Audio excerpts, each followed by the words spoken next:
You know what's good about this? Your sign's pointing at my sign, so people are gonna look at my sign.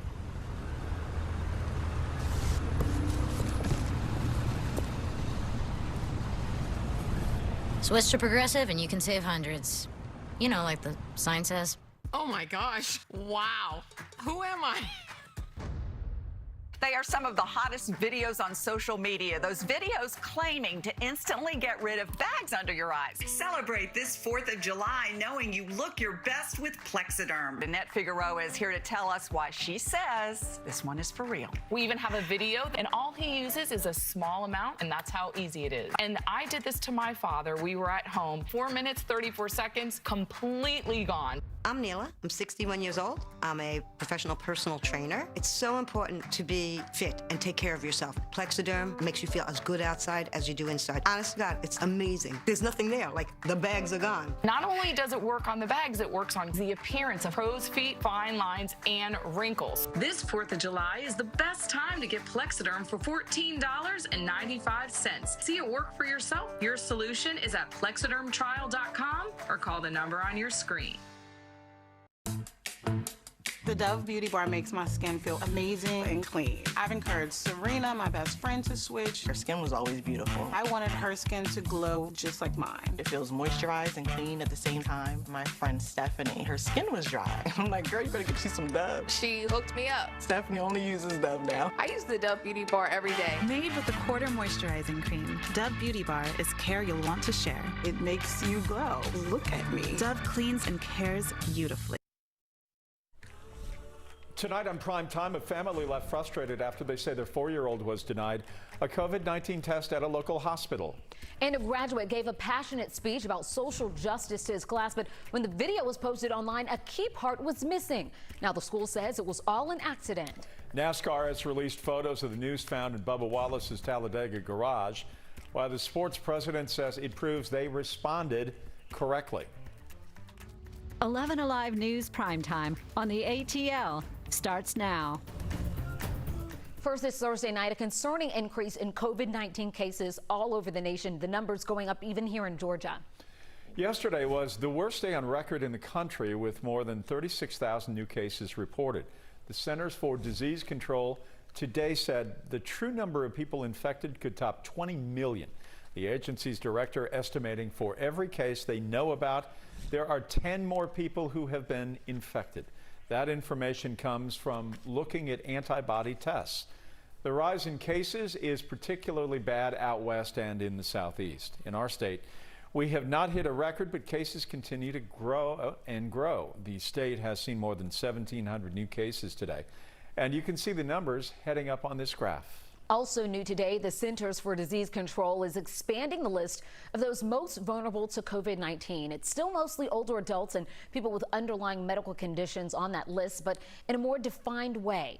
Elwin Lopez explains. The CDC now releasing new information about who is most likely to suffer from severe COVID-19 complications.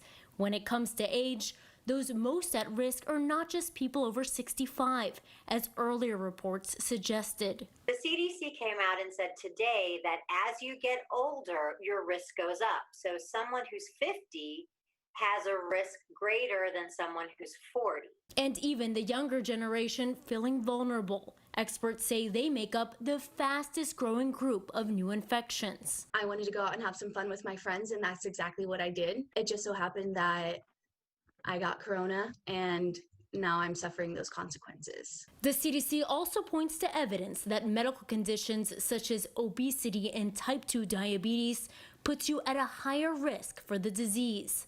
Experts say both of these conditions are among the most common in the U.S. We're now seeing a further delineation of what puts you at risk. 11Alive medical correspondent Dr. Sujatha Reddy says the more we learn about this virus, the better we will be able to handle it. I think it's really good news that we're getting new information because it shows we are learning from our past experiences. That new information also pointing to pregnant women, suggesting they may be at an increased risk. We thought in the past that you weren't at higher risk, and we're now thinking you might be. Again, it's not 100%, but I think it's always best to err on the side of caution. Concern about the virus now is growing, particularly for people who think they may have symptoms. A local family says they are left waiting after their 4-year-old daughter was refused to test at a local hospital.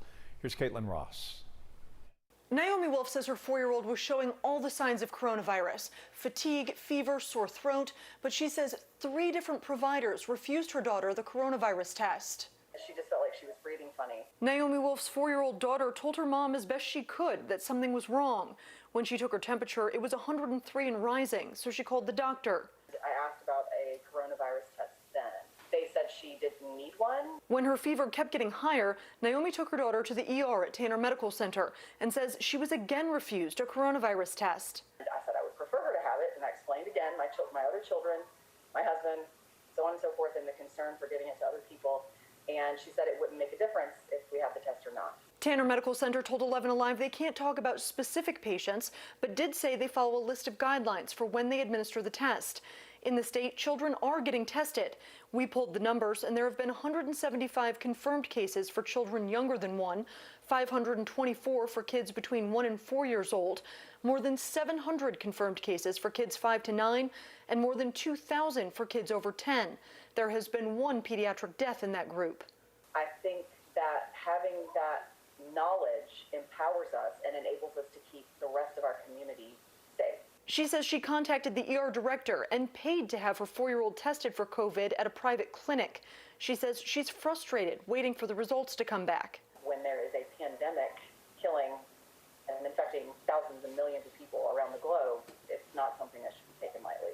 She should have her daughter's test results by Saturday at the latest. Coming up at 6, we're talking with 11Alive medical expert Dr. Sujatha Reddy about when kids should get tested. All right, the U.S. economy showing some signs of improvement. Times still remain tough. The new numbers are out today, and nearly 1.5 million people have filed for the first time as they are looking for unemployment benefits. That is a much larger number than economists predicted. It is the 14th consecutive week that new claims have topped 1 million. Around 20 million Americans out of work right now. That's a lot, 20 million, according to the U.S. Labor Department. Atlanta added more than 35,000 jobs in May. That's what Georgia's Labor Department is reporting. And statewide first-time unemployment claims dropped last week, down by about 7,700. The total number of out-of-work Georgians also continues to fall, dropping by 18,000 claims for the week of June 13th. Still, the Department of Labor reports in the last 14 months, Georgia has processed more claims than in the past 7 years. Well, let's get you caught up on some other stories we are following around the metro. This was a scene this morning in Smyrna when a semi-truck rolled over onto a police cruiser. It closed down all lanes on Atlanta Road north of the intersection with Windy Mill. Crews were eventually able to get the officer out of the cruiser. Police say there were only minor injuries and they're still investigating how this happened. A Cobb County man has been arrested after police say he may have intentionally crashed his car into another person's vehicle. It happened last week on Barrett Parkway in Kennesaw. A police report says Joel Schroeder crashed his car, then made verbal threats to victims at the scene. He's charged with aggravated assault and DUI drugs. He is listed as a Kennesaw Mountain High School orchestra teacher on the school's website. The school district says they are aware of the arrest, but can't provide any additional details because of privacy. The University of Georgia unveiling its fall plans to keep students safe while on campus. First, UGA will have in-person classes beginning August 20th. It will end in-person classes at Thanksgiving break. Finals week still set for December, but the school says faculty should plan to offer those online. UGA says regular services like housing, dining, and campus transit will remain until the end of the semester. We're watching a few showers out there right now, not here in Metro Atlanta. They're just over the line into Alabama, and they'll be impacting some areas on the Georgia-Alabama line in just a little bit. But as you can see, things have gotten a lot quieter here in North Georgia and Metro Atlanta after we had a few scattered showers just a little bit earlier. We're looking good here in Atlanta. But let me take you over to the west. This is where we have those showers and some thunderstorms coming out of Alabama. This one in Randolph County has some really heavy rain with it. A lot of lightning that's just over the line. So this is about to move over into Heard County. Southern Carroll County, you may be getting in on some of that. Also out I-20 here in Cleburne County over near Anniston, we have another round of rain that's about to move in as well. So we're going to keep a close eye on these as they move in. We really think the trend is going to be that they will continue to weaken as they move in, but just be prepared over into those areas of Heard County. You're going to have some pockets of heavy rain and thunder and lightning. Also Troup County, you'll get in on some of that activity out there as well. Take a live look out there right now, and you can see we are looking toward the west. This is our tower cam in the Athens area as the sun's going to be going down in just a little bit. It should be a nice sunset. Not seeing a lot of that Saharan dust out there yet, but we'll keep an eye on our tower cams to see if we see any good color in those sunsets tonight. 76 degrees right during the 8 o'clock hour here. We're going to pretty much fall into those lower 70s after midnight, and then early in the morning we'll be in the lower 60s to start off the day with only a really low risk for some showers developing during the day tomorrow. The chances tomorrow are going to be lower than they were today. Stay with us. We'll talk more about that Saharan dust and let you know if we're going to get any warmer heading into the weekend. Chris, thank you. The tragic death of a disabled man inside his own Gwinnett County home led to a wrongful death lawsuit against the business who his mother hired and trusted to take care of him. Now the mother's attorney tells 11Alive a confidential settlement has been reached. It is a story that we've been following since last year. Here's Joe Hankey. The settlement in this case took over a year to reach, but the attorney for the victim's mother tells me once he presented the facts and showed the death of Bradley Downing was preventable, a confidential settlement was reached earlier this month. Bradley Downing died on May 29, 2018, 1 month after his home care worker gave him a bath. The unnamed worker from the business Complete Care at Home. In the lawsuit, his mother said the worker sprayed Mr. Downing with scalding water, giving Mr. Downing severe burns. He developed complications from the burns, and he died because of those complications. What struck me about him is how much of a full and joyful life he'd led, even with tremendous disabilities his entire life. This afternoon, Lloyd Bell, the family's attorney, told us he met Downing shortly before his death. Downing, a disabled man in his 40s with a brain injury, could not speak, described in his obituary as having a fantastic sense of humor, and he communicated through humor, physical movements in his eyes. Bradley showed us his beautiful soul, his inspiration to live, and how fragile life is. We talked with Downing's mother last year. I am not suing to get a lot of money so much as to make people aware of the fact that this could be happening more than people acknowledge, especially if you're handicapped. She had committed her life to giving him every ounce of respect and joy that she could. And that's what made it particularly harmful to her when Bradley was taken from her in a horrible circumstance that was completely preventable. And Lloyd Bell says he hopes the settlement in this case can lead to changes in the home care industry so other families do not face a similar tragedy in the future. NASCAR released this image today taken by officials. It is the garage pole that they are saying was tied into a noose and found in Bubba Wallace's garage at Talladega on Sunday. The FBI determined Wallace was not the target of a hate crime. NASCAR concluded its own investigation. They say video shows when the garage was opened in 2019. The garage pole was not tied that way, but someone tied it into a noose at some point in October. They couldn't definitively prove who did it. NASCAR's president Steve Phelps says the photo proves to them that they reacted appropriately.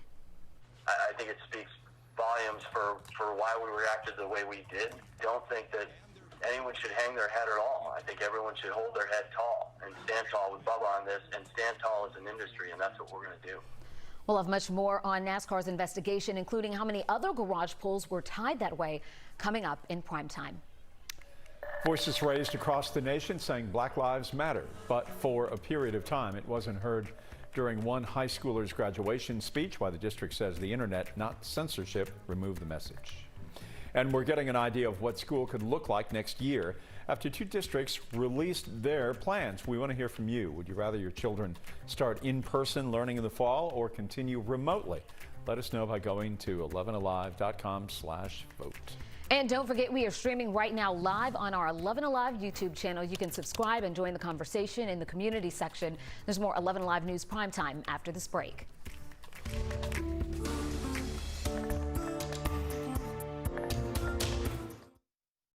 Wash your hands. Avoid close contact with people who are sick. Avoid touching your eyes, nose, and mouth. Stay home when you are sick. Cover your cough or sneeze. Clean and disinfect frequently touched objects with household cleaning spray. For more information, visit cdc.gov/COVID-19. This message brought to you by the National Association of Broadcasters and this station.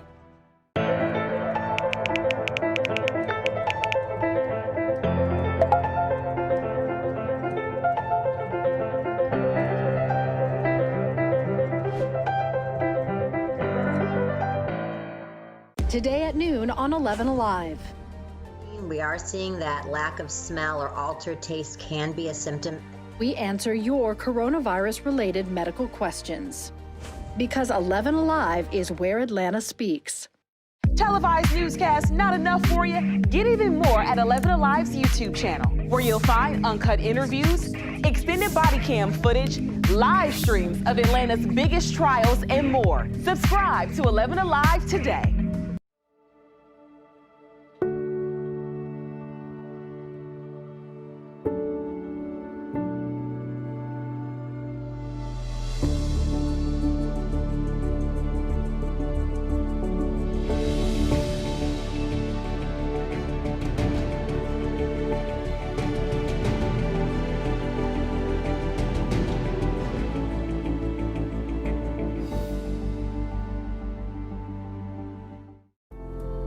In times of great uncertainty, some things become more clear. The senior class president at Luella High School delivered a passionate speech to his classmates at their graduation a few weeks ago. But the way that speech was shared by the school is now raising questions about what happened. It was centered around Black Lives Matter. See, everyone gets a game piece, but what does yours say? Well, mine says, I'm a black man born in America with 2 strikes against me. The student later found out some of his comments were missing from the video the district posted on its YouTube page. He spoke with our Hope Ford about what he says does not add up. A sunny day at Atlanta Motor Speedway. Luella's high school class of 2020 finally graduating in person. Class President Jordan Jackson delivered a nearly 3-minute-long speech on social injustice. I'm a black man born in America with 2 strikes against me. It was powerful, and I was able to use my platform that I had to speak on what was going on. After graduation, Jordan's dad noticed a 10-second clip was missing in the video on Henry County School's YouTube page. Our lives matter. Yes, Black lives matter. Here's video of the speech recorded by Jordan's family. Life doesn't have the same duration for every player. Therefore, we must live life to the fullest, knowing that our lives matter. Yes, that means Black Lives Matter too. Now here's video that was originally on the Henry County School's YouTube page. Life doesn't have the same duration for every player. Therefore, Jordan posted a side-by-side on Twitter, and many people accused the school district of editing the speech. J.D. Harden with Henry County Schools says the district never had access to the video. Instead, a local third-party vendor live-streamed and recorded all graduations. Harden wouldn't name the third-party vendor, but says the vendor told him a weak internet connection caused a glitch. There probably could not have been a worse time for the internet, to be unreliable and to cause that dropout. The district apologized to Jordan, and the vendor quickly removed the live stream, replacing it with a recorded backup video so that people could hear what he said, because it was so powerful. Jordan and his family remain skeptical about what happened. Black Lives Matter is one of the most important and controversial topics, and for that to be glitched out is ridiculous. But the high school graduate says regardless, the experience taught him the importance of speaking up on issues that matter to him. We had a few showers that developed earlier today, and a lot of those are over now in metro Atlanta, but we still have some showers that we're watching coming in from Alabama. They're knocking on the door here on the Georgia line, and they're about to cross over the line into parts of southern Carroll County, also into Heard County and into Troup County as well. Those showers have been in parts of Cleburne County and Randolph County in Alabama, and now they're about to come over the line. Now here in Atlanta, we're fine. We had a few showers earlier. Those have been gone for a while. We even have some sunshine out there now before it sets. But here's that rain. You can see this out I-20 toward Anniston. That's about to move into Cleburne County. It's showing signs of weakening as it moves over to the east. We've had a lot of heavy rain and thunder and lightning in Randolph County, Alabama. That's crossing over the line right now, getting in to parts of Heard County. This is just around Ephesus and just to the south of that. It's not really widespread, but just know that it has some heavy rain with it and a lot of lightning just in that concentrated area. Between this storm, this wind, and then this this one back into Alabama. We have about 37 lightning strikes in all 3 of those storms in the past 15 minutes, and that's all moving over to the east. So just be aware of that in Heard County. I do think it's going to be falling apart before it gets into Coweta County, but we'll keep an eye on that. But these should weaken as they move in. And of course, that one's going to be moving into Troup County in just a little bit as well. Here's a live look. This is from our tower cam in Rome. We're looking toward the west so we can see that sun setting out there for tonight. Not much in the form of that Saharan dust in our atmosphere right now. But as we get toward the weekend, we will see more of that, and that'll give us some colorful sunsets. This is our view from our tower cam here in Cobb County, looking toward the west over Truist Park. Nice sun that's going to be setting coming up in just a little while as well. All right, let me show you what we're watching with the temperatures around North Georgia. You know, we had some of those showers that came through earlier that dropped our temperatures into the 70s, and then we've been holding in the 70s ever since. On the north side, a little warmer, 79 in Gainesville and in Canton, still in the lower 80s in Rome. That's where we didn't have any rain today, so temperatures there are taking a little bit longer to cool off. Tomorrow, we're going to go with a 7 on the wasometer. That's our scale from 1 to 11, where an 11 is a perfect day. A low near 68 and a high of 86, but we will see some of those scattered showers that'll be in our area during the day tomorrow. So here's what we're watching tonight. We have that little bit of rain that's over to the west, and some more of that may develop during the overnight hour, so don't be surprised if you still see an isolated shower while you're sleeping tonight, or you might hear that on your roof. In the morning, some clouds mixing in with some sun in some spots, but it really looks like we're going to see fewer showers around tomorrow too, with a 30% chance for rain. That's mainly going to be up in North Georgia. Not much happening here in Metro Atlanta. And then on Saturday, rain chances even lower. In the morning, dry here, maybe a few showers in North Georgia. That'll just kind of clip through. But then during the afternoon Saturday, we're just going with a 20% chance for a shower. But the thing that you'll be noticing Saturday is going to be that hazy sky, and that's thanks to this, the Saharan dust. That's that dust getting caught up in the upper levels, traveling all the way from Africa through the Caribbean, now into the Gulf of Mexico, and even over part of the southeast. And this is where we're seeing that dust coming in. On Friday, as you look to the west at sunset, the sun's going to be coming through all of that particulate matter, so that should give us some nice colors in the sunset. And then on Saturday, we're really going to have a hazy sky here, also a colorful sunrise and sunset, we think, on Saturday before things start to dissipate as we head into next week. Rain chances, though, will be lower on Saturday at 20%, highs near 88. And then on Sunday, it's back to a 30% chance for showers. And as we continue on through Monday, Tuesday, Wednesday, and Thursday, 30% chances for rain with high temperatures there in the 80s. We have breaking news to tell you about right now. The hunt is on for the person behind a carjacking and shooting in Cobb County. This is a live picture of the scene at Powers Ferry Road and Riverbend Club Drive. You can see right now as we pan away from the officer's patrol car, looking through as we zoom in, there is a Jeep Cherokee that now is exiting that area. It looks like an apartment complex right now, a gated apartment complex.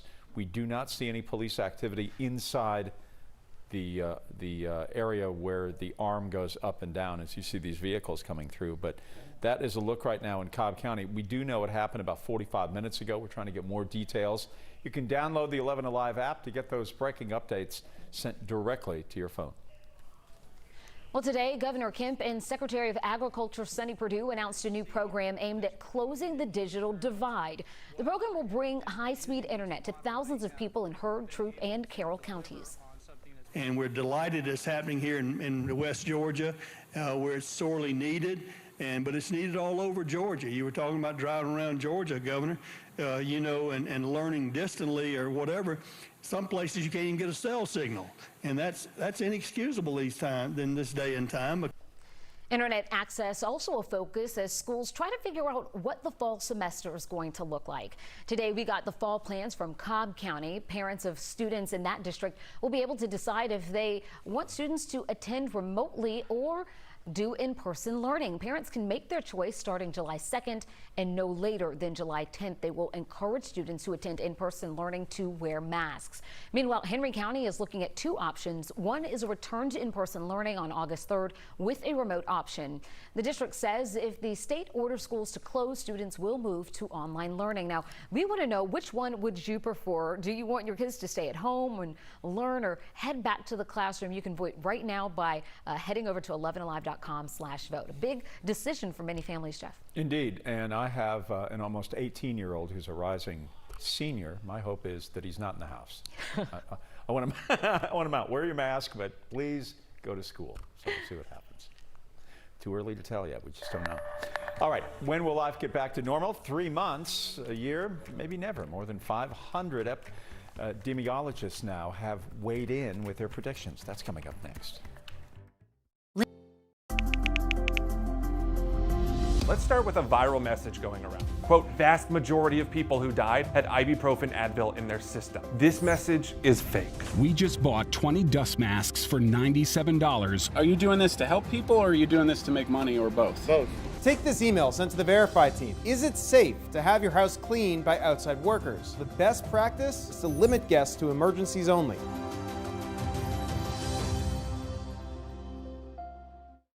We know things are changing every day, but we're here with you. Continuous COVID-19 coverage during primetime. We're committed to giving you facts, not fear.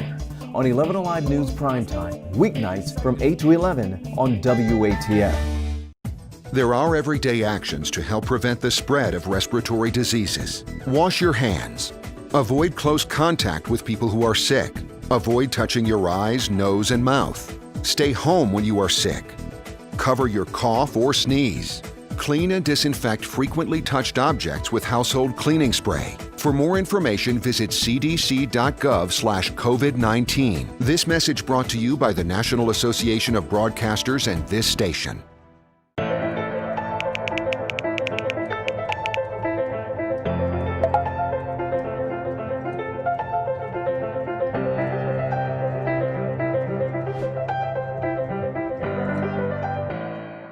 Today at noon on 11Alive. We are seeing that lack of smell or altered taste can be a symptom. We answer your coronavirus-related medical questions. Because 11Alive is where Atlanta speaks. Televised newscasts not enough for you? Get even more at 11Alive's YouTube channel, where you'll find uncut interviews, extended body cam footage, live streams of Atlanta's biggest trials, and more. Subscribe to 11Alive today.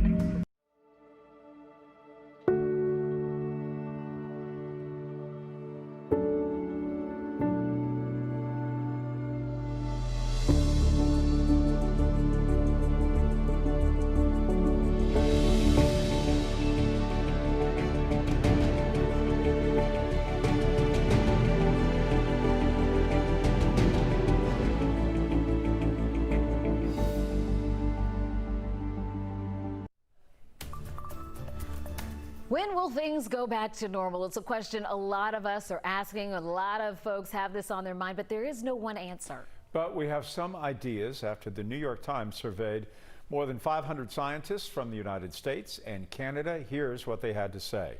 As for when people will be able to start shaking hands again, only 14% said it could happen by this summer. The majority said not for a year. There are some who say that we must stick to fist bumps or waving forever. Now, some people are already attending religious services again, but most of the experts said they think it will be at least 3 months before it's really safe to go back. 43% said at least a year. As for when people can stop wearing a mask, more than half of these experts responded that it will be at least a year. While many private businesses and government leaders have asked people to wear a mask, mandating them has led to some very, very explosive debates. Yeah, a lot of strong feelings. The governor of North Carolina just passed a mask mandate in public places. NBC's Dan Sheneman has more on how this is creating tensions across the country. At a home improvement store in Texas, a clerk asks a customer to wear a mask. The customer becomes irate. Then another customer, a judge who ordered businesses to require masks, spoke up and then called authorities. I could hear this suspect just berating the judge. He knew exactly who he was, he knew exactly who he was dealing with, and he knew that he was in violation of the judge's order. It's just one example of the fury over face covering. You literally cannot mandate somebody to wear a mask. That was in Palm Beach County, Florida, when the county commission voted unanimously to require masks in public. This is a planned demic. This is totally political, and you know it. You disgrace me! You know why? You did not listen to we the people. You made your decision. But health experts say masks, combined with social distancing, can help slow the spread of the coronavirus. So state and city leaders in pandemic hotspots have started to order mask mandates. People must wear face coverings when in public places, indoors or outdoors. If we do not double down on our efforts to protect ourselves, the people around us, then we can regress. The mandates won't end the debate as the number of coronavirus cases multiplies. As Rayshard Brooks' investigation continues, we are looking at the record of the former officer charged in the deadly shooting. What a 2015 video shows about Garrett Rolfe.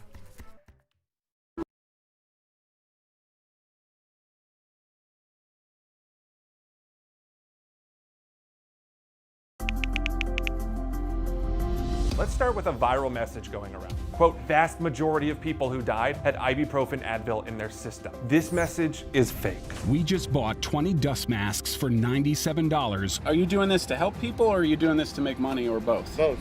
Take this email sent to the Verify team. Is it safe to have your house cleaned by outside workers? The best practice is to limit guests to emergencies only.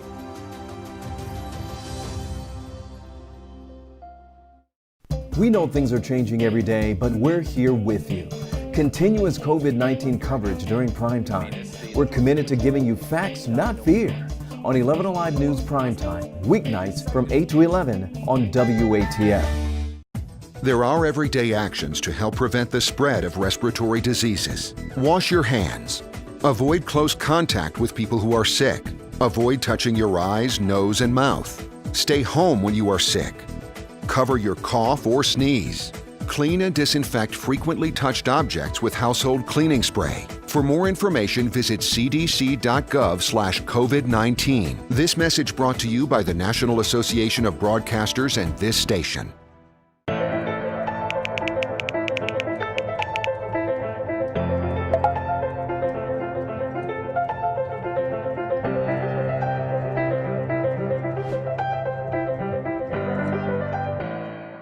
Today at noon on 11Alive.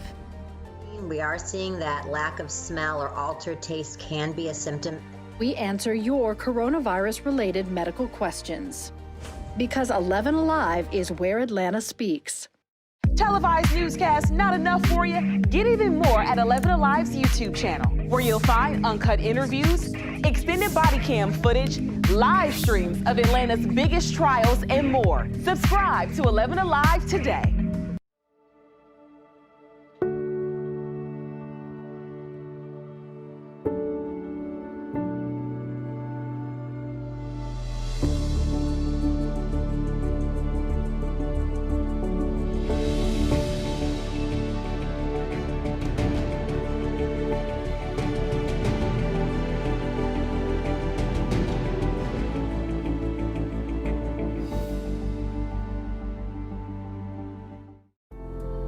In times of great uncertainty, some things become more clear. The things we take for granted, the people we depend on daily. Here at 11Alive, we'd like to say thank you. First responders, medical staff, sanitation workers, truck drivers, postal workers, and every brave Georgian doing their part to make a difference.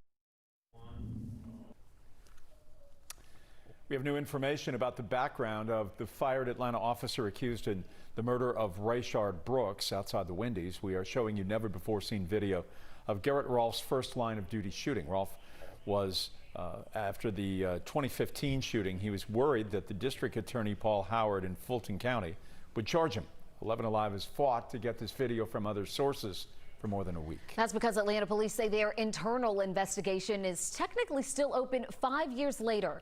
Here's Chief Reveal investigator Brendan Keefe with more. Atlanta officers try to stop a stolen truck in 2015. Officer Garrett Rolfe is seen here running up to the front car as the truck repeatedly slams into and on top of a patrol car. 3 officers open fire. 1302, shots fired! Shots fired! Stop the car! Stop the car! Stop the car! Officer Rolfe fires 3 shots. That second time he came at us, all 3 of us. That second time he came at us, I know I hit him like 3 times. The driver, Jackie Jermaine Harris, is hit in the lung and will survive. He was going to hit me or one of you with the truck. I mean, the shots were through the front windshield. All we have so far is Rolf's dash cam. On the audio, you can hear his lieutenant trying to calm him down. You never know, I mean. No, I was right here. I saw you. I did everything I could to make him stop. I did cave him, you know, cave him first. God, you know how the media is now. They're not gonna screw us or anything, are they? God, I mean, the way the atmosphere is. Jesus. I mean, God, with the atmosphere, they're gonna charge us. No. The way Paul Howard is. It's a carjacked vehicle.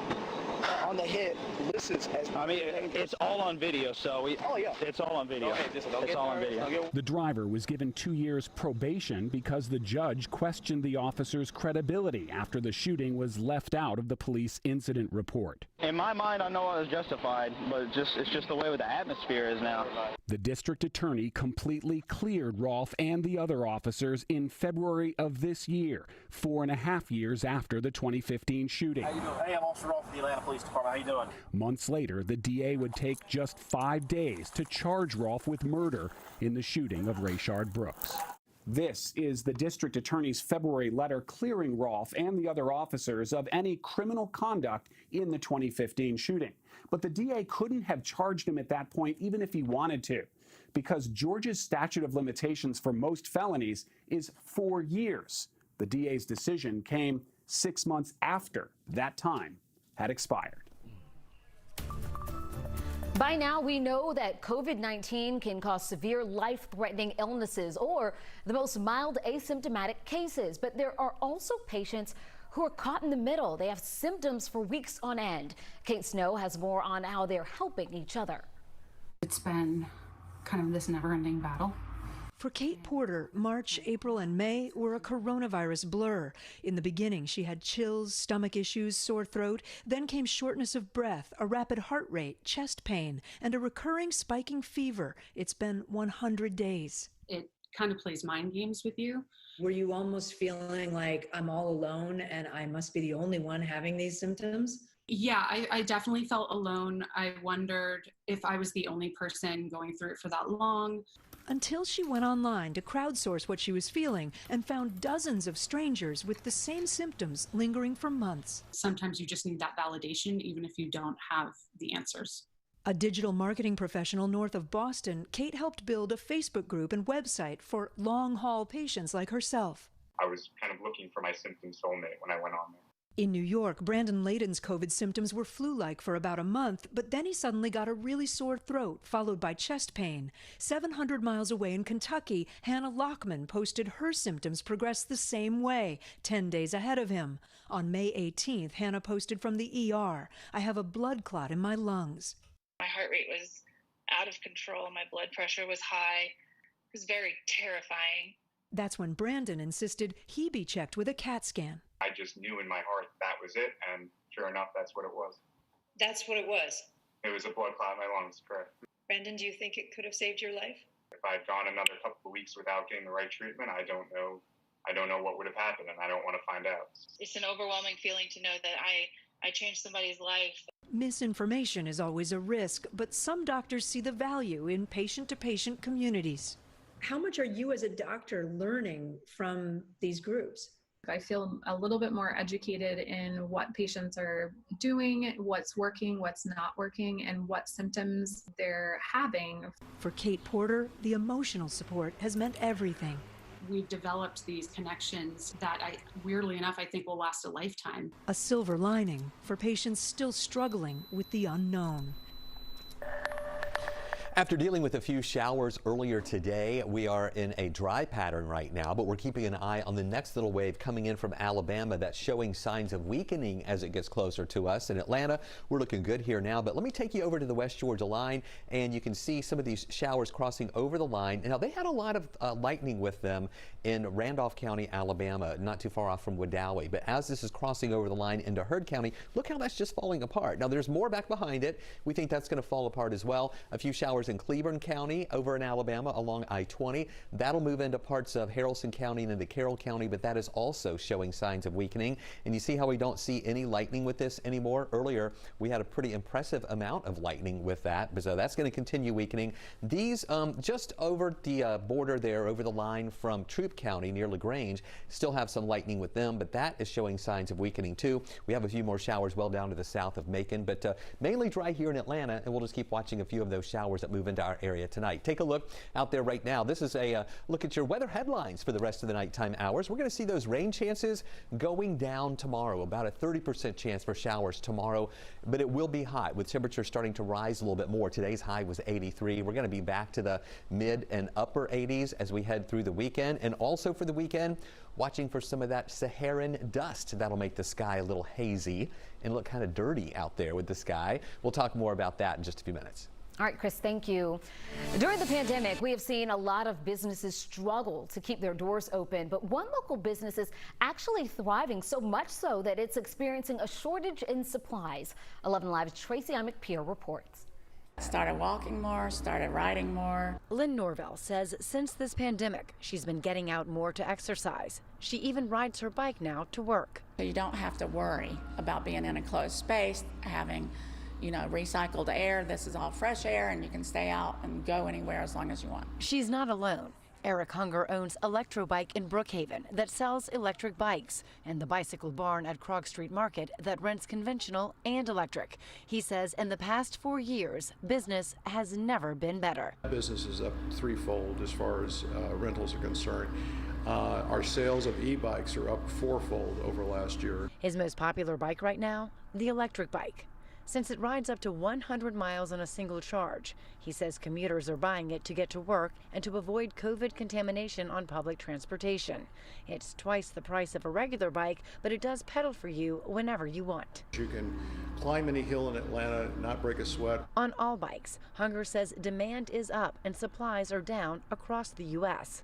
There's even a shortage for parts like pedals, brakes, and chains. And that's just because of the 3-month lag during the coronavirus when China and other countries were shut down. He says they're lucky since they thought ahead and bought ahead, but he doesn't see any slowdown in sight.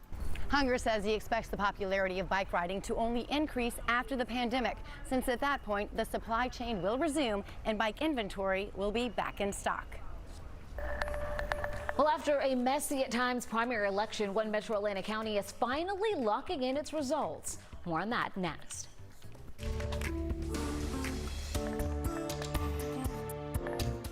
With team coverage during primetime, we're committed to giving you facts, not fear. On 11Alive News Primetime, weeknights from 8 to 11 on WATF. There are everyday actions to help prevent the spread of respiratory diseases. Wash your hands. Avoid close contact with people who are sick. Avoid touching your eyes, nose, and mouth. Stay home when you are sick. Cover your cough or sneeze. Clean and disinfect frequently touched objects with household cleaning spray. For more information, visit cdc.gov/COVID-19. This message brought to you by the National Association of Broadcasters and this station.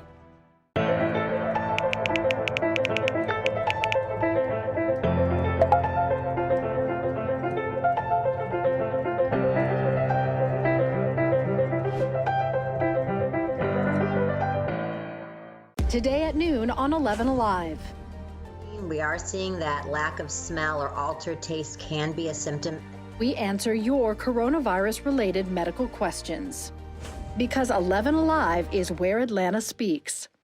Televised newscasts not enough for you? Get even more at 11Alive's YouTube channel, where you'll find uncut interviews, extended body cam footage, live streams of Atlanta's biggest trials, and more. Subscribe to 11Alive today.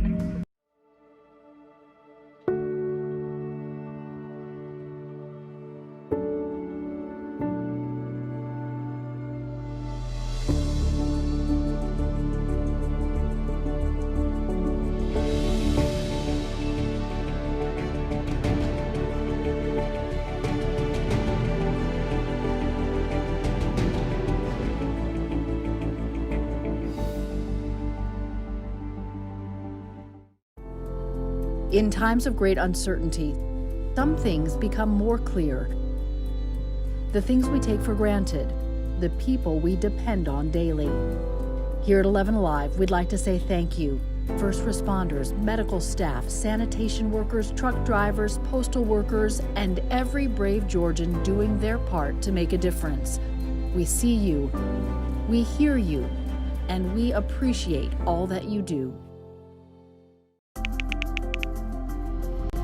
Let's start with a viral message going around. Quote, vast majority of people who died had ibuprofen Advil in their system. This message is fake. We just bought 20 dust masks for $97. Are you doing this to help people or are you doing this to make money or both? Both. Take this email sent to the Verify team. Is it safe to have your house cleaned by outside workers? The best practice is to limit guests to emergencies only.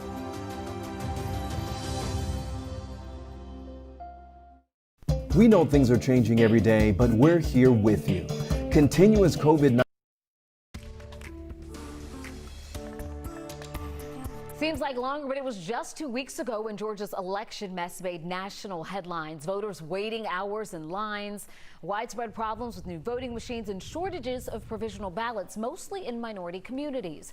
One of the 2 counties now under investigation by the Secretary of State has finally certified its election. Nick Sturdivant has more on the reason for the delay in DeKalb County.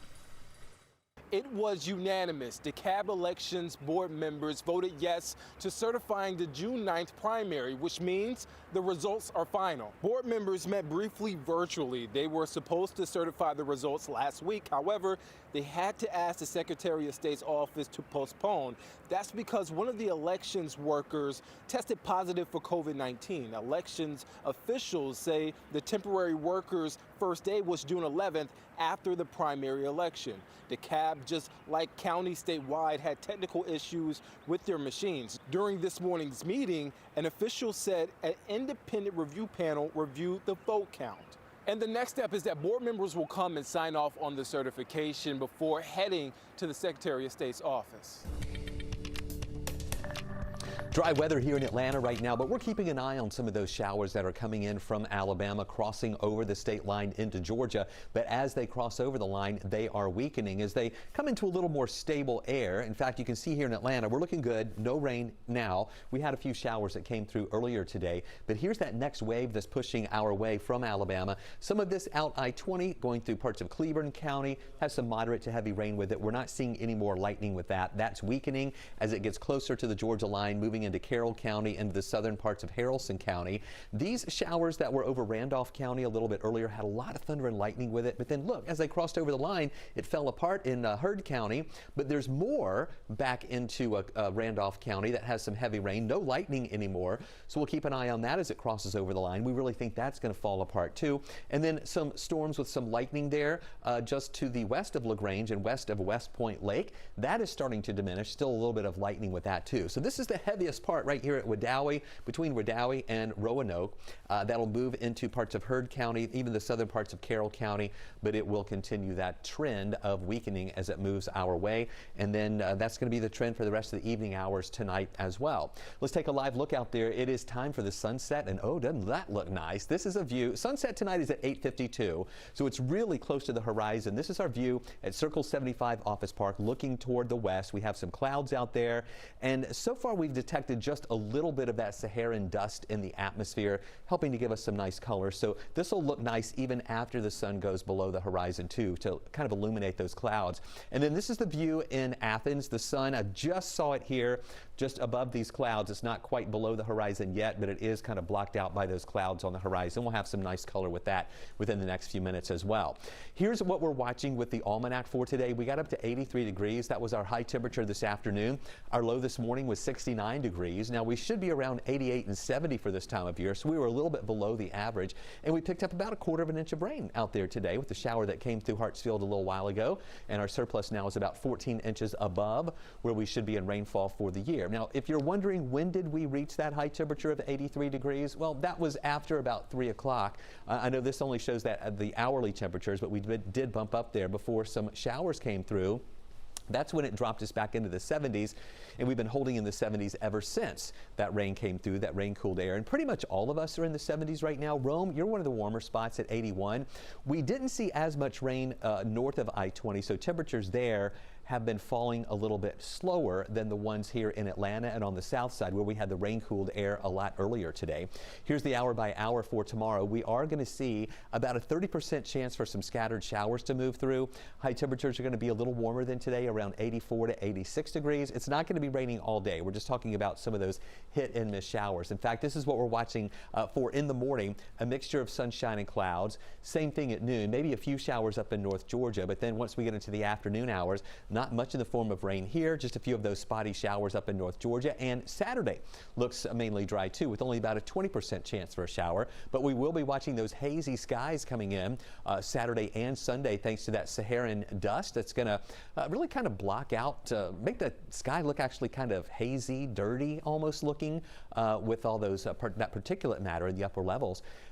We're back to a 30% chance for a shower on Sunday, and then continuing with a 30% chance for showers Monday through Thursday, with high temperatures pretty much in the upper 80s into next week. Tonight, NBC News has uncovered a staggering amount of stimulus money meant to help those suffering financially from COVID-19 was sent to Americans who died. The money adds up to $1.4 billion.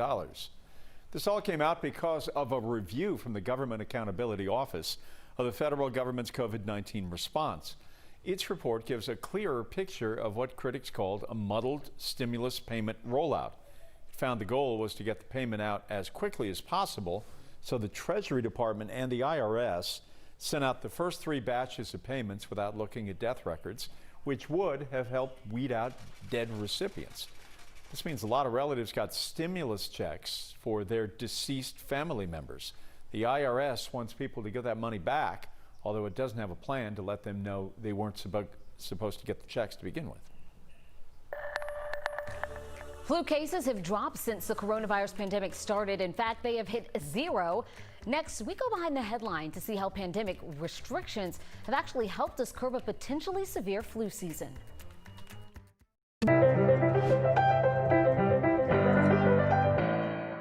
Today at noon on 11Alive. We are seeing that lack of smell or altered taste can be a symptom. We answer your coronavirus-related medical questions. Because 11Alive is where Atlanta speaks. Televised newscasts not enough for you? Get even more at 11Alive's YouTube channel, where you'll find uncut interviews, extended body cam footage, live streams of Atlanta's biggest trials, and more. Subscribe to 11Alive today.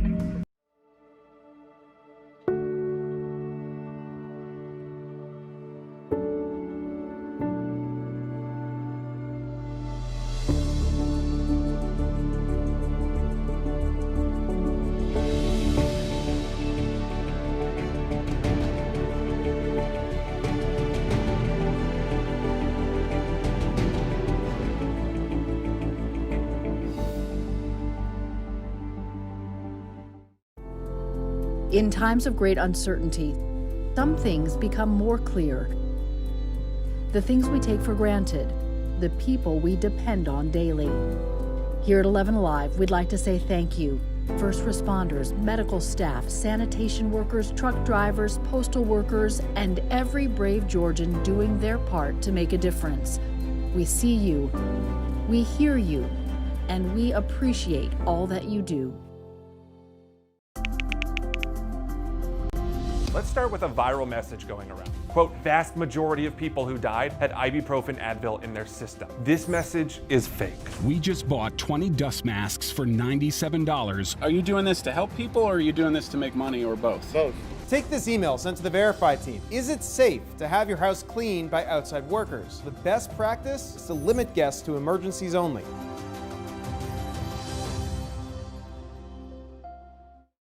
We know things are changing every day, but we're here with you. Continuous COVID-19 coverage during primetime. We're committed to giving you facts, not fear. On 11Alive News Primetime, weeknights from 8 to 11 on WATF.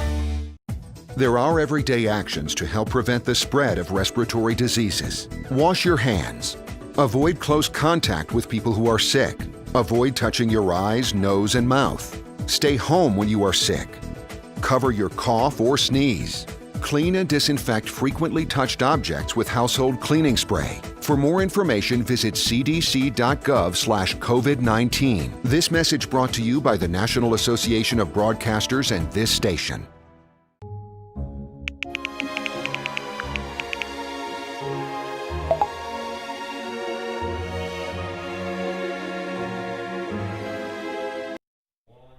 As we continue to track COVID-19 numbers, we are noticing something interesting. Flu numbers are down to 0. It begs us to ask the question, did COVID restrictions wipe out this flu season? Our Christy Diaz takes us behind the headline.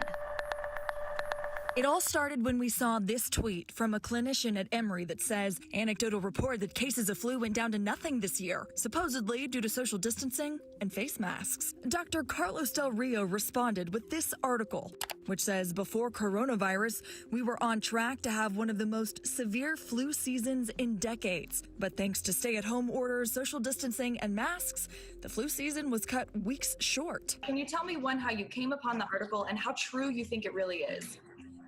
Oh, I think it's totally true. So I started crunching the numbers in Georgia. I logged all of the flu reports since the beginning of the year, right before the pandemic really kicked in. And it showed the flu was widespread until about April. Then things started to change. I looked at the numbers and it's an incredibly steep drop. No, it's incredible. I know. Down to nothing, right? Yes, literally 0. Check out this graph. By the beginning of April, flu outbreaks were down to 0. By the time we hit May, flu hospitalizations and deaths were 2. Based upon these numbers, do you think it's fair to say coronavirus measures have nearly wiped out this flu season? I think there's no doubt about that. I think that they were very effective medicine to slow coronavirus and to wipe out the flu. An unintended consequence with a positive outcome, but still not exactly a reason to celebrate. Whatever was saved was rapidly overtaken by the coronavirus. I mean, I think the number of deaths we've seen from coronavirus far outweighed even the worst of all seasons. He's right. The numbers show here in Georgia more than 2,600 deaths are linked to COVID-19, while 94 are because of flu. But Dr. Del Rio says knowing this could help us turn around flu seasons in the future. Well, the flu and coronavirus have different seasons, so they spiked at different times. But based on the numbers, these measures cut our flu season short by about 6 weeks. Still ahead, state budget cuts are on the table, but employee furloughs are not. Still to come on Primetime, we're breaking down how Georgia lawmakers are trying to avoid snipping jobs. Smell or altered taste can be a symptom. We answer your coronavirus-related medical questions. Because 11Alive is where Atlanta speaks. Televised newscasts not enough for you? Get even more at 11Alive's YouTube channel, where you'll find uncut interviews, extended body cam footage, live streams of Atlanta's biggest trials, and more. Subscribe to 11Alive today.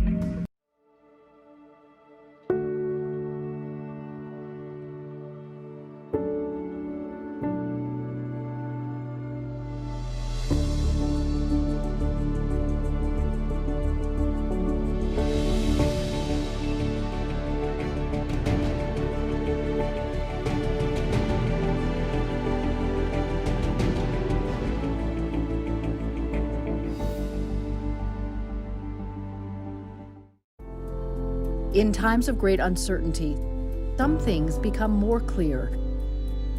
The things we take for granted, the people we depend on daily. Here at 11Alive, we'd like to say thank you. First responders, medical staff, sanitation workers, truck drivers, postal workers, and every brave Georgian doing their part to make a difference. We see you, we hear you, and we appreciate all that you do. Let's start with a viral message going around. Quote, vast majority of people who died had ibuprofen Advil in their system. This message is fake. We just bought 20 dust masks for $97. Are you doing this to help people or are you doing this to make money or both? Both. Take this email sent to the Verify team. Is it safe to have your house cleaned by outside workers? The best practice is to limit guests to emergencies only.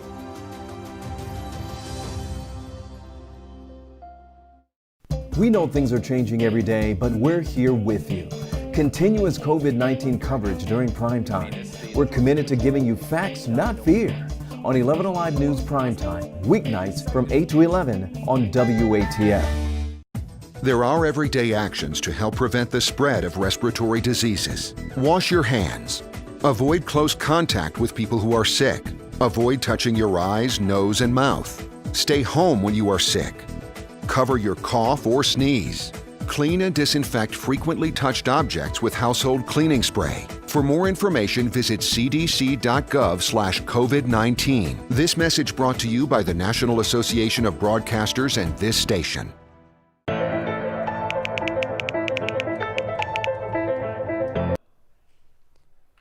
This is a photo taken by NASCAR of what they are calling a noose found in Bubba Wallace's garage in Talladega. NASCAR concluded its investigation. The Federal Bureau of Investigation determined that Wallace was not the target of a hate crime, but NASCAR says the garage rope was tied as a noose in 2019. NASCAR continues to stand by its response on Monday when drivers pushed Wallace's number 43 car to the front of the grid to show support and unity. But there are a lot of questions surrounding the investigation of which we may never learn the answers.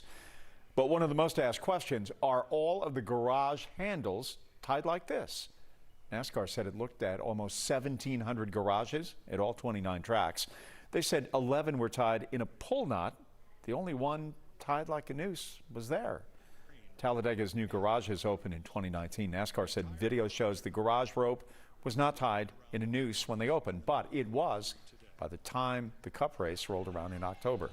They were unable to find who tied it. We could not determine whether it was someone on their team or someone else. But extensive conversations there. And to your point, we have no idea what the intent was at all, whether there was any malice in it or whether it was just fashioned as a noose for a pull. Mr. Phelps also said that more cameras, changes to code of conduct, and sensitivity training are coming to make sure that it does not happen again in NASCAR. 11Alive News Primetime on the ATL starts now. Well, breaking news at this hour, we have just learned police shot and killed a carjacking suspect in Cobb County. You are looking live at the scene at Powers Ferry Road and Acres Mill Road near the Chattahoochee Chase condos. Police say the man shot at officers and one of them was hit, but he is doing okay tonight. It happened around 7:30 tonight. We are working to get more details. Download the 11Alive app to get breaking updates sent directly to your phone.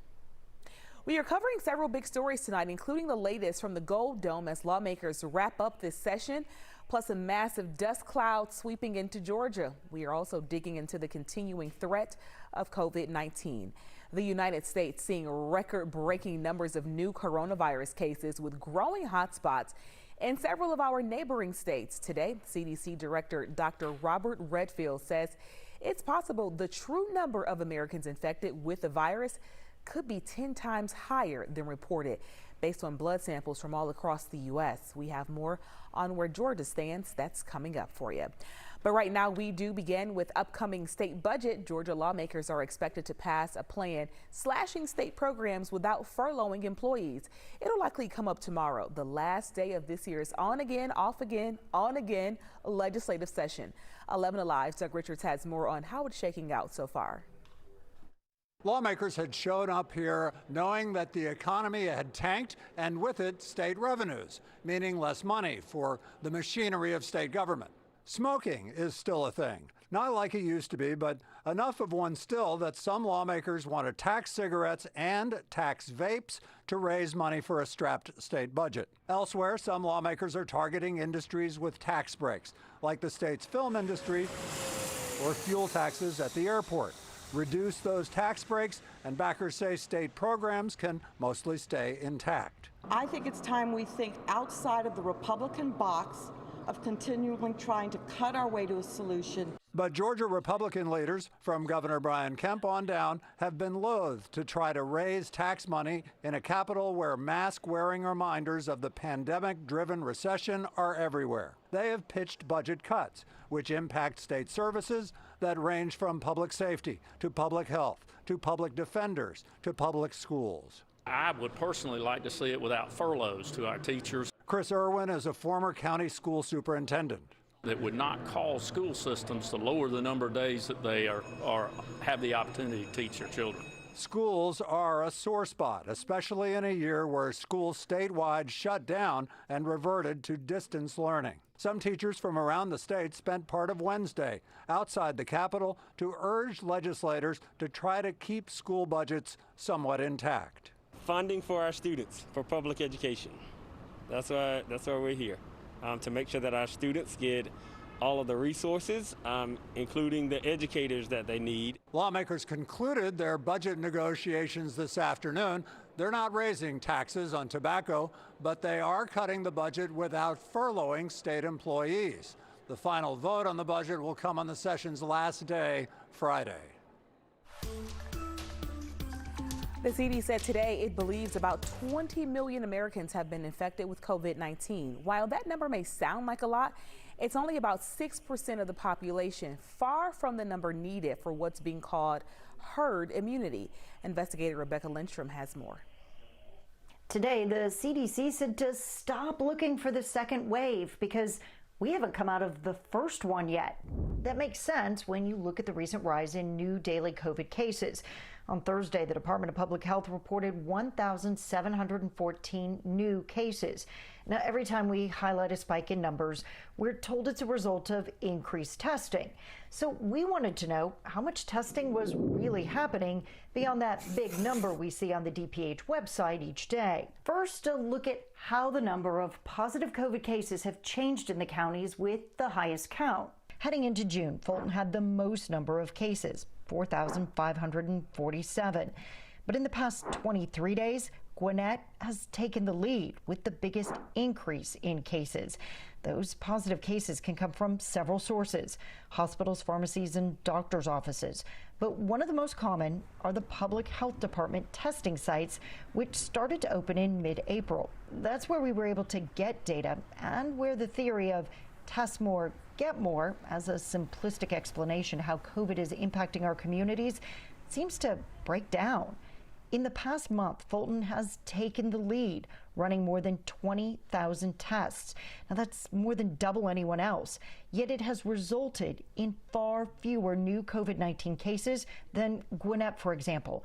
Even DeKalb has run more tests than Gwinnett and come up with half the number of positive cases. It's important to note anyone can show up at one of these testing sites. So someone tested in Fulton may actually live in Clayton, but the numbers give us a good guide as to what's happening. Tomorrow, the governor will visit that testing site in Lilburn that we told you about earlier in the week, where more than half of the positive cases are coming from in Gwinnett.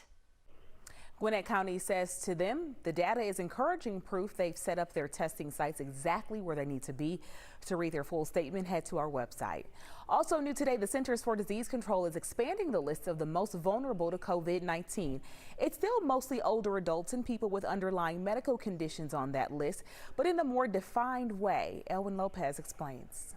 The CDC now releasing new information about who is most likely to suffer from severe COVID-19 complications.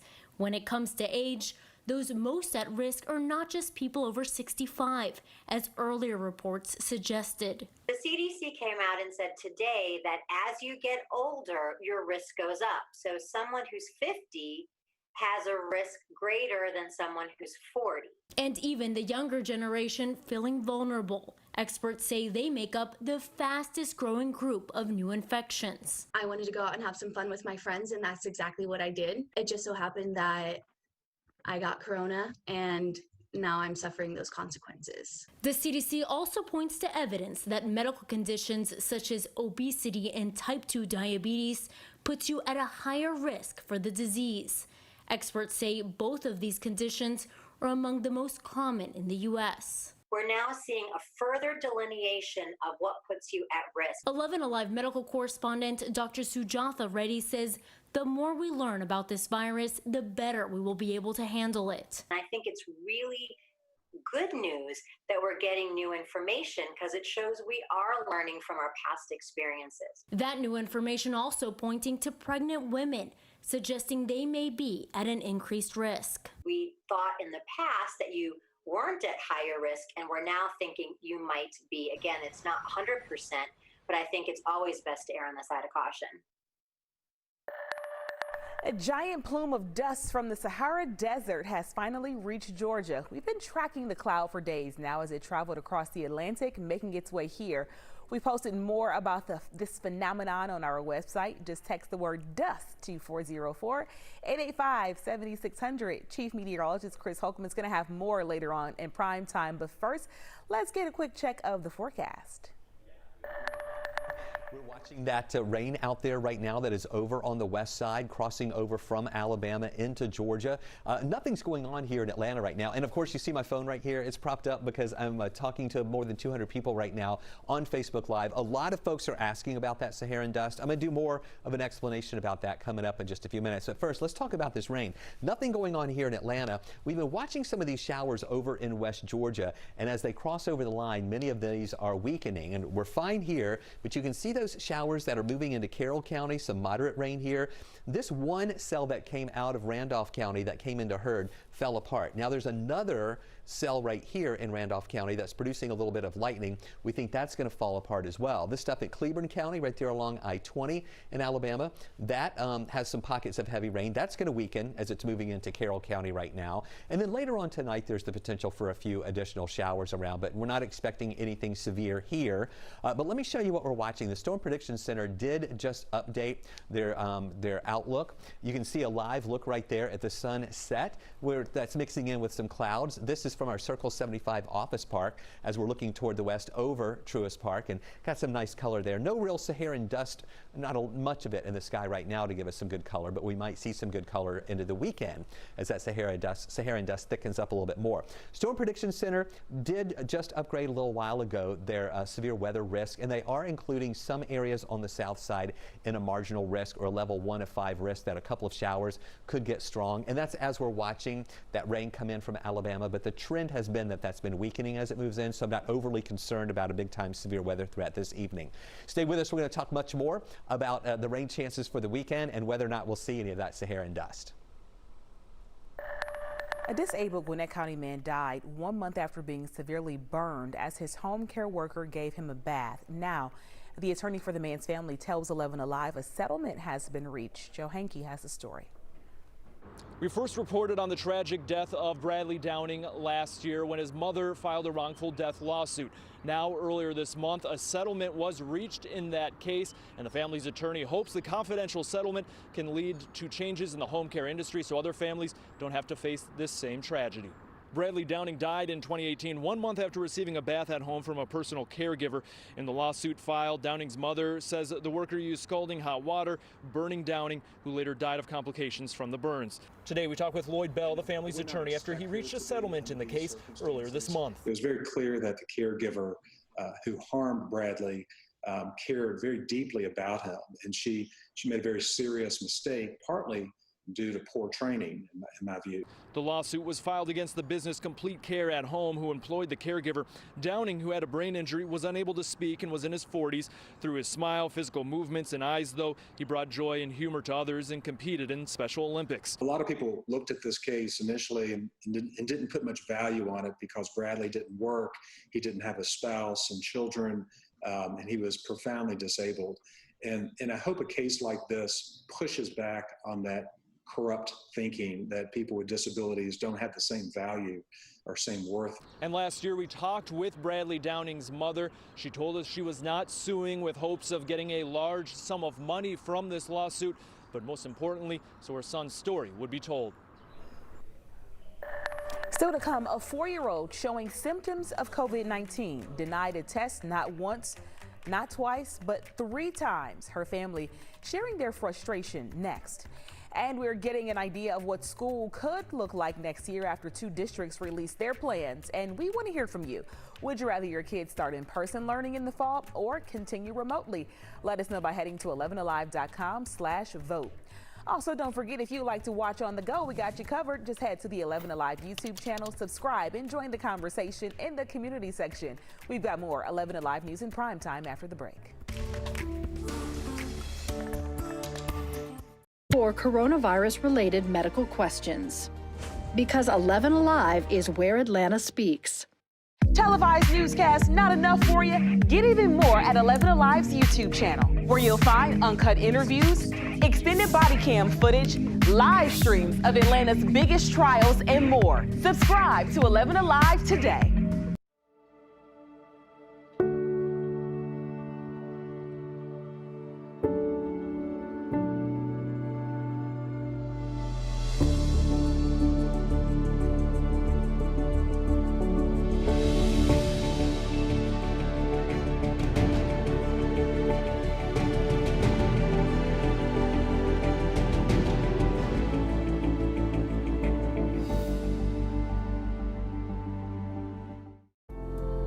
In times of great uncertainty, some things become more clear. The things we take for granted, the people we depend on daily. Here at 11Alive, we'd like to say thank you. First responders, medical staff, sanitation workers, truck drivers, postal workers, and every brave Georgian doing their part to make a difference. We see you, we hear you, and we appreciate all that you do. Let's start with a viral message going around. Quote, vast majority of people who died had ibuprofen Advil in their system. A local family says their 4-year-old was refused a COVID-19 test 3 separate times, even though she was showing all the symptoms of the virus.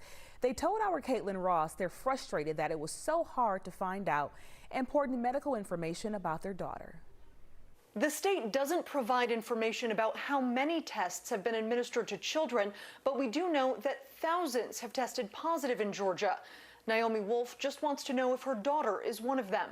Checking their temperature obsessively, making sure that it doesn't get too high again. Naomi Wolf's 4-year-old daughter and now her 3-year-old son are both showing signs of COVID-19. Within like an hour, her fever had gone up to 104.3. But she says when she first called her pediatrician and then took her daughter to the ER at Tanner Medical Center, she was refused a COVID-19 test 3 different times. She eventually paid to have her daughter tested at a private clinic and is still waiting on those results, but says it shouldn't be this hard. I am one of the more privileged ones to have the resources to go and get a test on our own. 11Alive medical expert Dr. Sujatha Reddy agrees it's vital for families to have this information. In the world that we're living in right now, I think it does make sense for a child that's having symptoms to get tested for COVID-19. She says children generally recover from COVID-19 without complications, but it's a bigger safety issue for the whole community. But if there's an infected family member, that's going to affect how the rest of the family behaves, meaning they may have to shelter in place and quarantine. So I do think it's important that we know. Tanner Medical Center told us they can't comment on specific patients, but said they do follow a list of guidelines for when they test children for COVID-19. This year, Independence Day celebrations may be a bit more subdued than in years past due to coronavirus. Many will be canceled altogether. That is the case at Centennial Olympic Park today. The Georgia World Congress Center Authority announced it's foregoing the annual 4th of July fireworks show. They've hosted the celebration for the last 22 years and say the tradition will pick back up in 2021. I'm meteorologist Chris Holcomb from the 11Alive Storm Tracker, still talking to a bunch of folks on Facebook Live right now, asking about the rain. They're asking about the Saharan dust. So let's break it all down right now, where we are dry in Atlanta at this hour, but we're still tracking some of these showers coming in over the line there at the Georgia-Alabama line coming into West Georgia. The trend, though, is as we are dry here now, we're tracking these showers and they're weakening as they come over into Carroll County. You can see just a couple of moderate showers south of Carrollton. Over in Cleburne County along I-20, a couple of heavy showers, also some heavy showers in Randolph County. The first batch that came out of Randolph had a lot of thunder and lightning with it, and then when it crossed over the line into Heard County, it fell apart. Now the second area is coming over. It is also showing signs of weakening.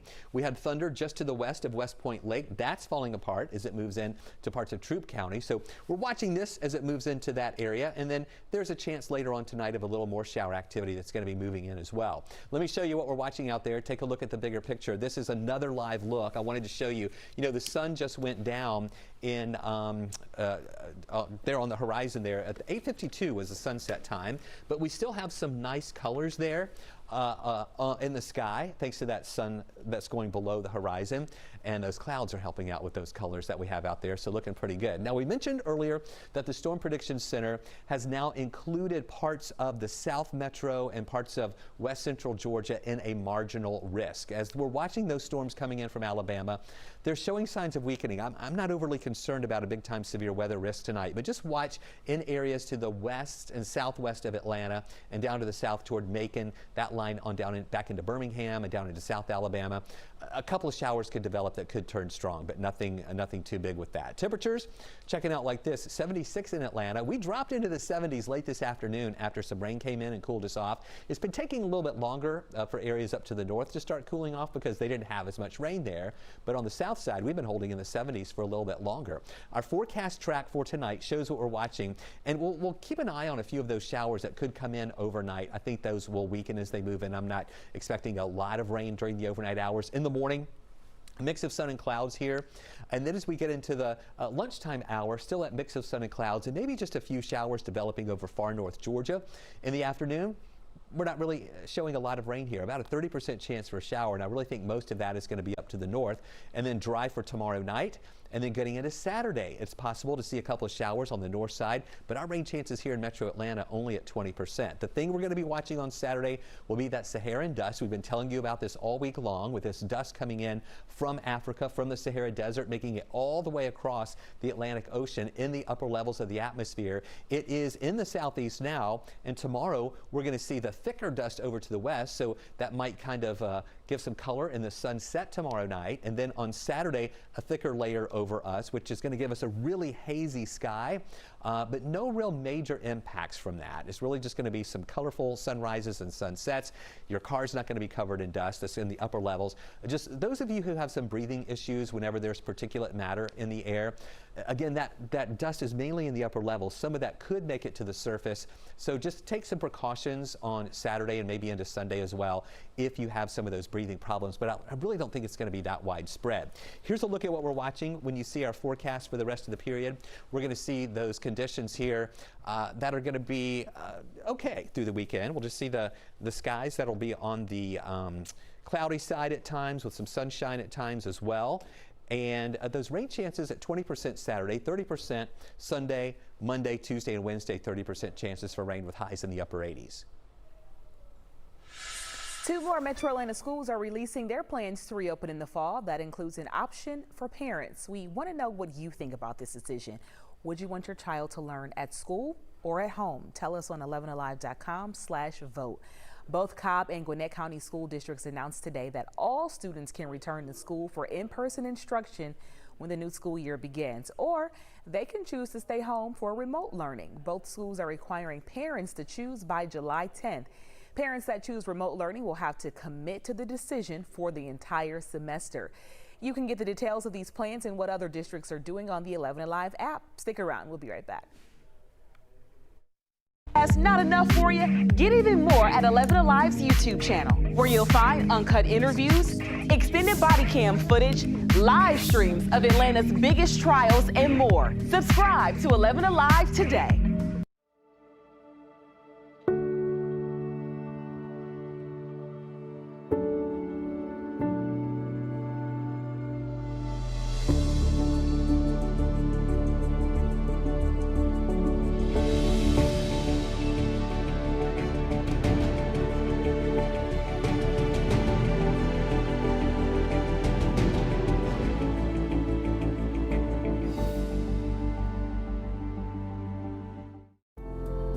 In times of great uncertainty, some things become more clear.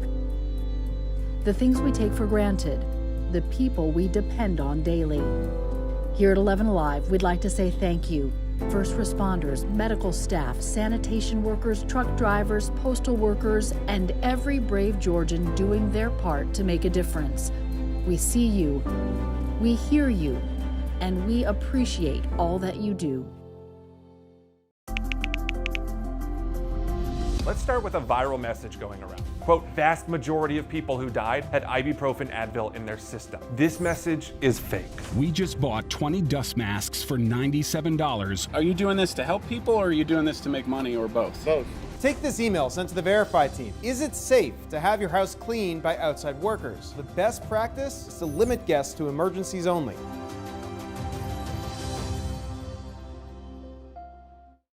We know things are changing every day, but we're here with you. Continuous COVID-19 coverage during prime time. We're committed to giving you facts, not fear. On 11Alive News Primetime, weeknights from 8 to 11 on WATF. There are everyday actions to help prevent the spread of respiratory diseases. Wash your hands. Avoid close contact with people who are sick. Avoid touching your eyes, nose, and mouth. Stay home when you are sick. Cover your cough or sneeze.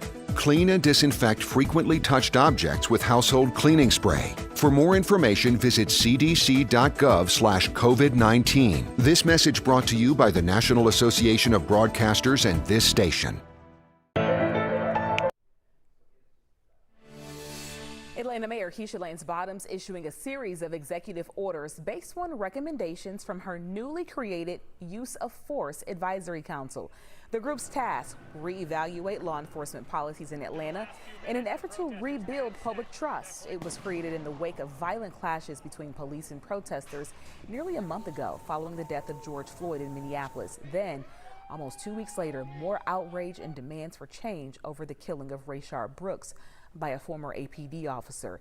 In a statement, the mayor says her administration has immediately adopted 3 of the Use of Force Council's recommendations, identifying policies to improve officer and compliance and public transparency about body cam videos, creating a central archive for witness footage in use of force cases, and extending powers of the Atlanta Citizen Review Board.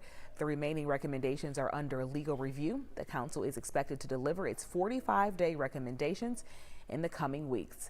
The George Floyd case galvanized calls for change all across the country. Now, a Georgia woman is sharing her painful connection to his case, which happened in Minneapolis. It is a tie she says should have prevented police from kneeling on Floyd and prevented another family from losing a loved one. Here's Faith Abube. David Smith's dreams were as big as his smile. And at 28 years old, Angela Smith says the fun-loving, poetry-writing little brother did not let his bipolar disorder define him. He was amazing, and he meant so much to us. But on September 17, 2010, his promise ended inside a YMCA in Minneapolis. Staff there called police because they thought he was acting odd.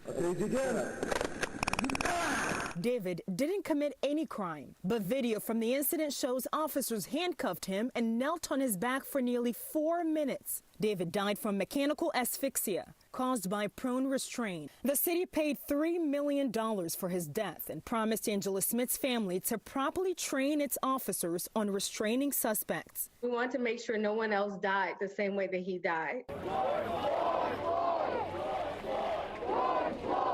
But in May, while the world watched in horror as George Floyd died with an officer kneeling on his neck for nearly 9 minutes, Angela was also watching, thinking, not again. And so when we saw George Floyd die, and we saw him cry out for his mom in his last moments of his life, my heart broke. It's like my brother died all over again. If they enforced what they said they would do, he would not be dead. The world would not be grieving the way that we are. You're going to have much more from Angela Smith tonight on Up Late at 11 on 11Alive. We've also posted her story on 11alive.com. As the Rayshard Brooks investigation continues, we're looking at the record of the ex-officer charged in the deadly shooting. What a 2015 video shows about Garrett Roth. Plus, after months of hearing about them, you may think you know the telltale signs of the coronavirus, but some COVID-19 patients are reaching out to each other concerned about mystery symptoms. Live is where Atlanta speaks. Televised newscasts not enough for you? Get even more at 11Alive's YouTube channel, where you'll find uncut interviews, extended body cam footage, live streams of Atlanta's biggest trials, and more. Subscribe to 11Alive today.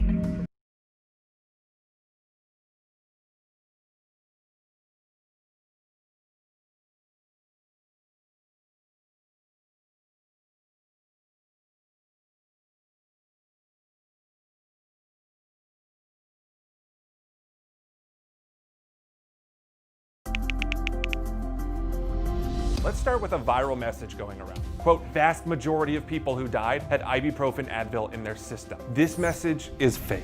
We just bought 20 dust masks for $97. Are you doing this to help people, or are you doing this to make money, or both? Both. Take this email sent to the Verify team. Is it safe to have your house cleaned by outside workers? The best practice is to limit guests to emergencies only.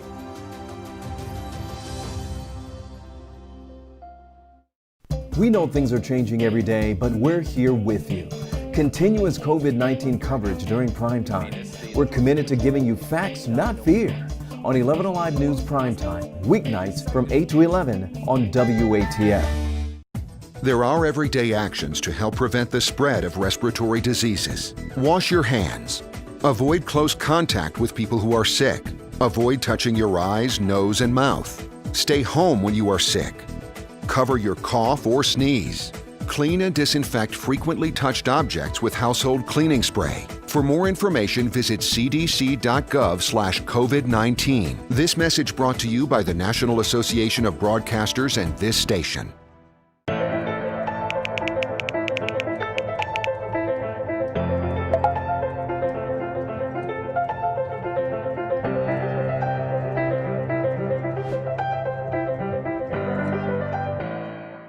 Today at noon on 11Alive. We are seeing that lack of smell or altered taste can be a symptom. We answer your coronavirus-related medical questions. Because 11Alive is where Atlanta speaks. Televised newscasts not enough for you? Get even more at 11Alive's YouTube channel, where you'll find uncut interviews, extended body cam footage, live streams of Atlanta's biggest trials, and more. Subscribe to 11Alive today.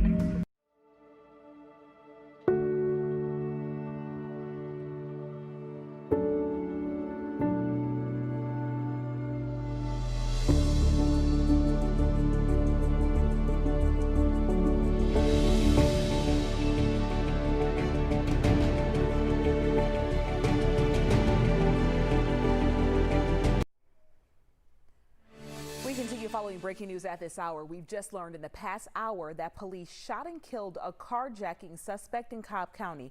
Let's take you live now to Hope Ford with more on the ground tonight. Hope. Yeah, so right now they are still obviously investigating what happened. This happened not too long ago. It was right after 7 o'clock when officers responded to an area near here off of Powers Ferry Road to a carjacking. And police just told us that when they responded to that carjacking, the suspect immediately opened fire on the officers and drove away. He managed to get down there. You can't really see where the actual scene is because these police vehicles are blocking right now, but he managed to get towards Chattahoochee Chase, which is a condominium area back there, and continued apparently shooting at police officers, hit one of the patrol cars with bullets, got out and started to run, continuing to shoot at the officers.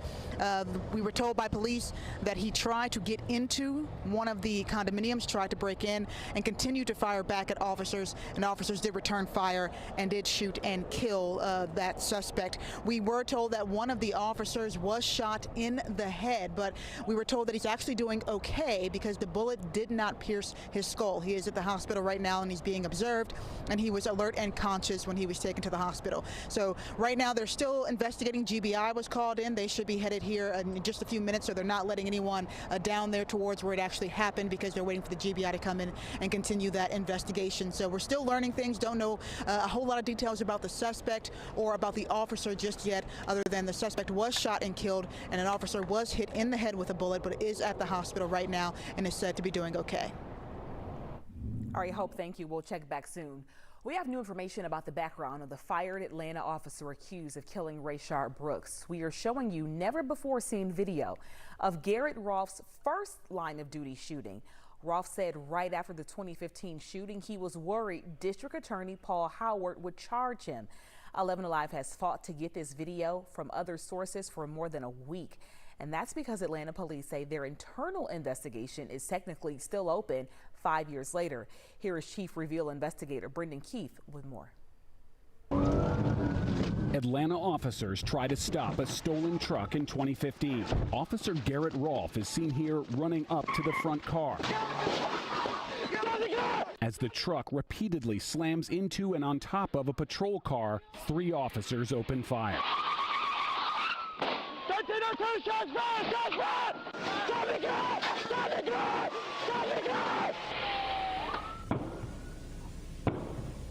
Officer Rolfe fires 3 shots. That second time he came at us, all 3 of us. That second time he came at us, I know I hit him like 3 times. The driver, Jackie Jermaine Harris, is hit in the lung and will survive. He was going to hit me or one of you with the truck. I mean, the shots were through the front windshield.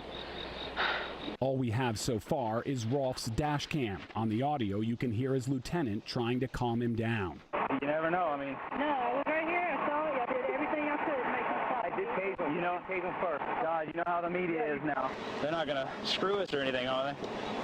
Don't worry about that right now, okay? Don't worry about it. God, I mean, the way the atmosphere is. Jesus. I mean, God, with the atmosphere, they're going to charge us. No. The way Paul Howard is. It's a carjacked vehicle. On the hit, this is as I mean, it's all on video, so it's all on video. It's all on video. The driver was given 2 years probation because the judge questioned the officer's credibility after the shooting was left out of the police incident report. In my mind, I know I was justified, but it's just the way the atmosphere is now. The district attorney completely cleared Rolfe and the other officers in February of this year, 4.5 years after the 2015 shooting. How you doing? Hey, I'm Officer Rolfe from the Atlanta Police Department. How you doing? Months later, the DA would take just 5 days to charge Rolfe with murder in the shooting of Rayshard Brooks. This is the district attorney's February letter clearing Rolfe and the other officers of any criminal conduct in the 2015 shooting. But the DA couldn't have charged him at that point even if he wanted to, because Georgia's statute of limitations for most felonies is 4 years. The DA's decision came 6 months after that time had expired.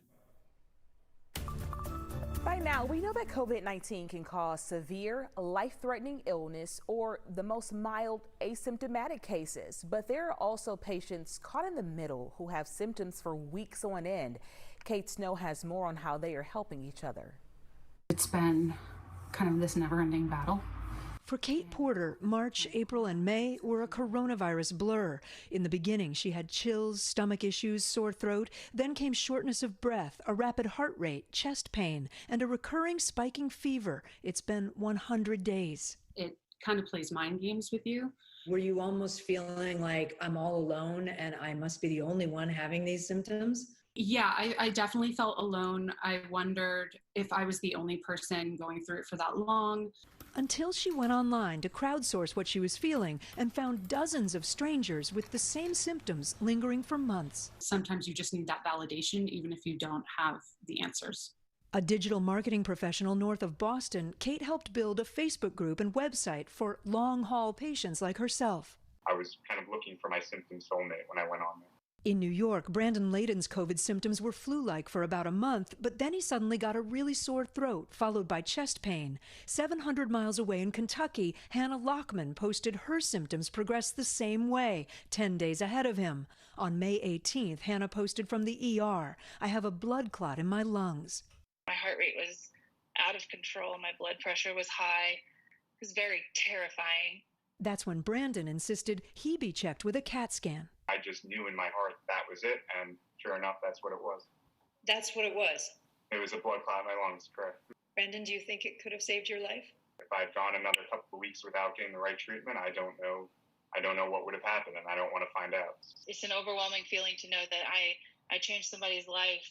Misinformation is always a risk, but some doctors see the value in patient-to-patient communities.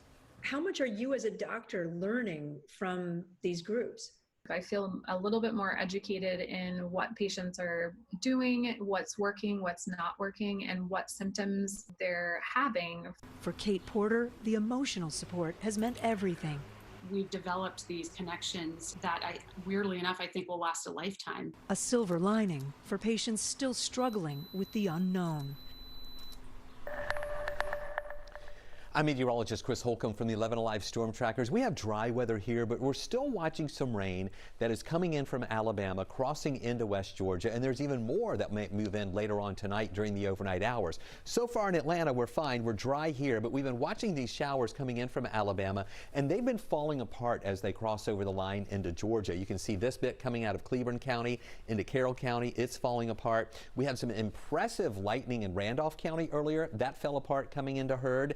And then now this next area of rain is also falling apart coming into Heard County, also down into Troup County there on the north end of West Point Lake. Still some rain there, but just not too much.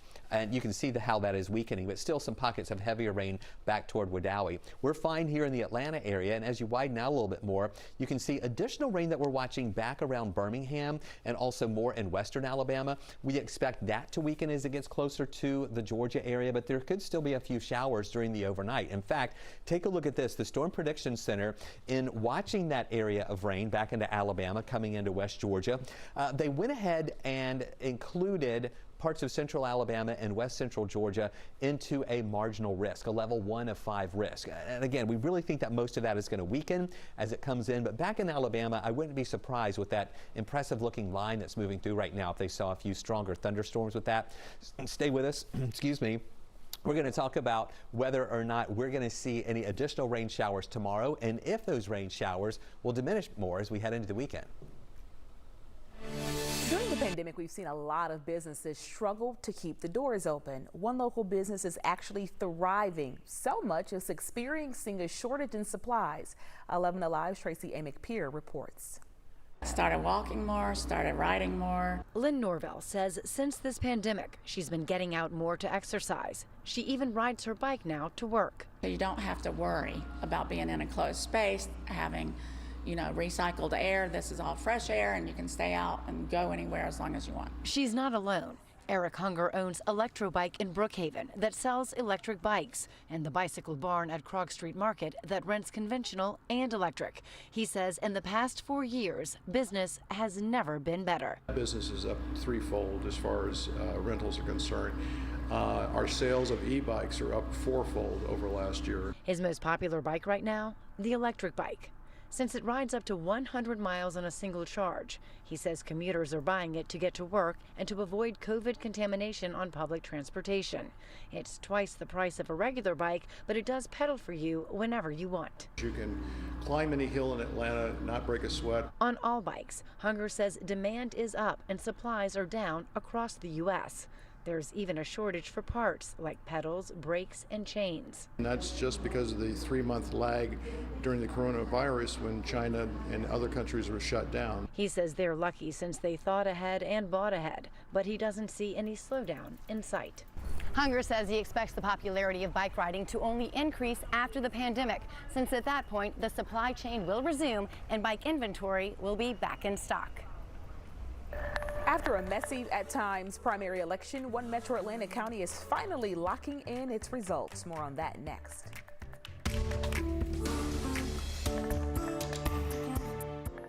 11Alive today.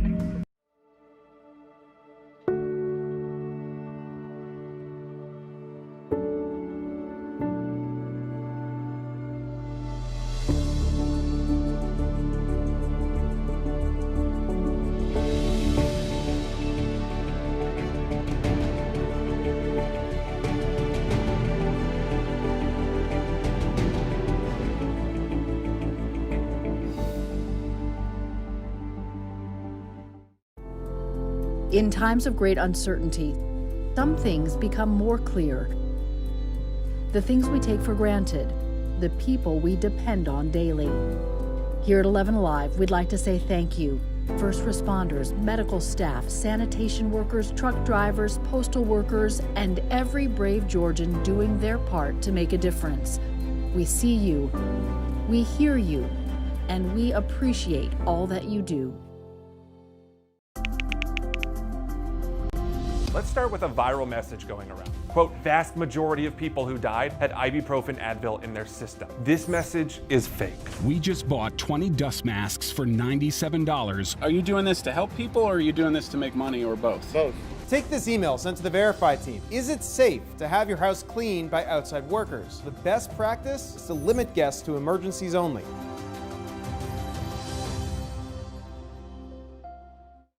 We know things are changing every day, but we're here with you. Continuous COVID-19 coverage during primetime. We're committed to giving you facts, not fear. On 11Alive News Primetime, weeknights from 8 to 11 on WATF. There are everyday actions to help prevent the spread of respiratory diseases. Wash your hands. Avoid close contact with people who are sick. Avoid touching your eyes, nose, and mouth. Stay home when you are sick. Cover your cough or sneeze. Clean and disinfect frequently touched objects with household cleaning spray. For more information, visit cdc.gov/COVID-19. This message brought to you by the National Association of Broadcasters and this station.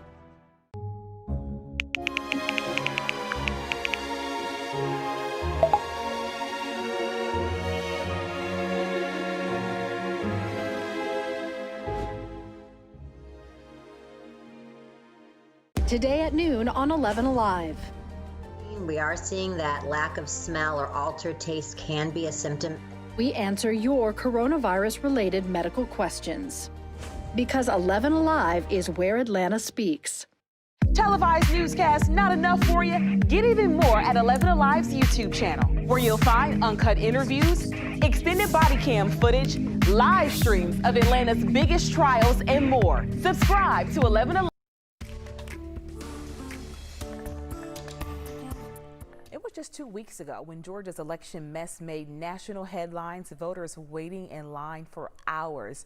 Widespread problems with new voting machines and shortages of provisional ballots, mostly in minority communities. One of the 2 counties now under investigation by the Secretary of State has finally certified its election. Nick Sturdivant has more on the reason for that delay in DeKalb County.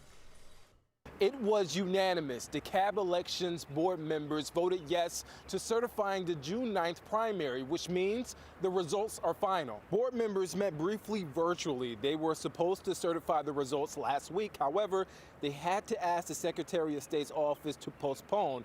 That's because one of the elections workers tested positive for COVID-19. Elections officials say the temporary worker's first day was June 11th after the primary election. DeKalb, just like counties statewide, had technical issues with their machines. During this morning's meeting, an official said an independent review panel reviewed the vote count.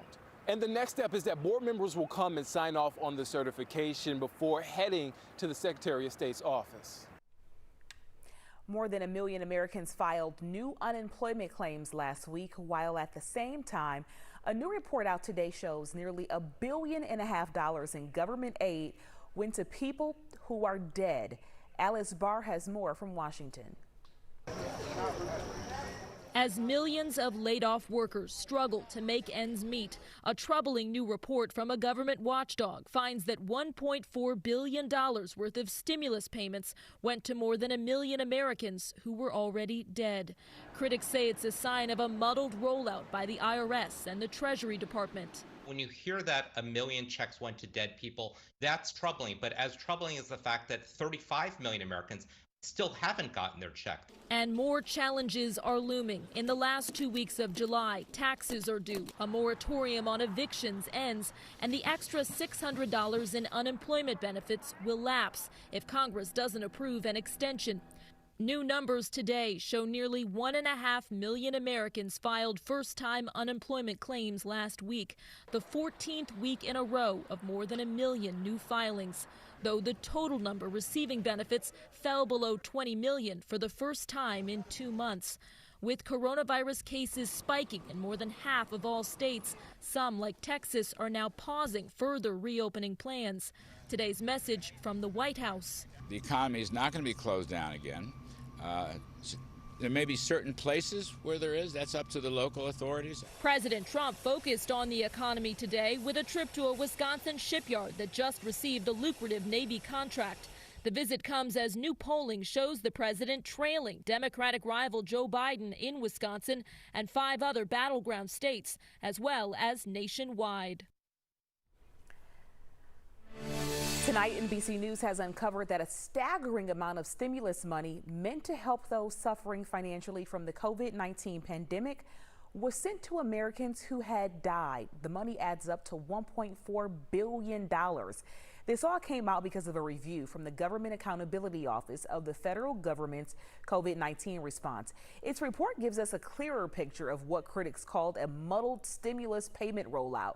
It found the goal was to get the payments out as quickly as possible, so the Treasury Department and the IRS sent out the first 3 batches of payments without looking at death records, which would have helped weed out dead recipients. This means a lot of relatives got stimulus checks for their deceased family members. The IRS wants people to give that money back, although it doesn't have a plan to let them know that they weren't supposed to get these checks. Dry weather here in Atlanta right now, but we're still tracking some of those showers that are over to the west of us, moving into West Georgia. So far, many of those have been breaking up, but we do have some rain in some counties on the west side, like Carroll County, Heard County, some of that moving into Coweta County, but it's a lot weaker. You know, over in Alabama, it had really heavy rain with it and thunder and lightning, but as it crosses over the line, our air here is more stable and it's falling apart. I had a report from one of our 11Alive community storm trackers on Facebook a little while ago of some rain in Bowden, and we're seeing some of that right now as well. But it's not really heavy. We're not seeing any more lightning with that too. It was pretty intense lightning over in Randolph County into Alabama. We're fine here now, but we're going to be watching later on tonight as additional showers are coming in from Alabama. Some thunder and lightning moving into Birmingham, and then this is a pretty impressive line here south and west of the Birmingham area. As all of this moves closer to Georgia, I still think it's going to be weakening, but just don't be surprised if overnight we see a few of these showers holding together as they come in from Alabama in the middle of the nighttime hours. Take a look at this picture. This is a beautiful sunset tonight that was down on the south side of Meriwether County, taken by one of our 11Alive community storm trackers, Bill Hanea. Now, we've been talking a lot about this Saharan dust, and we didn't see much here in metro Atlanta and North Georgia today, but that dust does get a little bit thicker down to the south. So we had some clouds out there, and it may have been enhanced by some of that Saharan dust already with the beautiful colors there in that sunset for tonight. Now today, our high made it up to 83. That's 5 degrees below average. We should be around 88 for this time of year. Our low this morning was 69. We should be around 70, so below average temperatures today. We picked up about 1/4 inch of rain at Hartsfield Jackson, and our surplus right now just about 14 inches above where we should be in rainfall for the year. Tomorrow, it's not going to be raining all day tomorrow. I know you're looking at this thinking, oh man, every hour we're going to see showers. No, it's just a chance for some showers through the late morning and mainly during the evening hours, where we'll see a few scattered showers. And I really think that we'll have a lot of dry hours during the day too. High temperatures getting up between 84 and 86 degrees in the afternoon. So here's what we're watching tonight. We will watch that system to the west. Again, maybe bringing in a couple of quick showers overnight before it all falls apart. In the morning, it is going to be mainly dry here, a mix of sun and clouds. And then at lunchtime, mainly dry in Atlanta, a few spotty showers over North Georgia. And then in the afternoon tomorrow, not really seeing a lot in the form of rain, just about a 30% chance for some scattered showers around.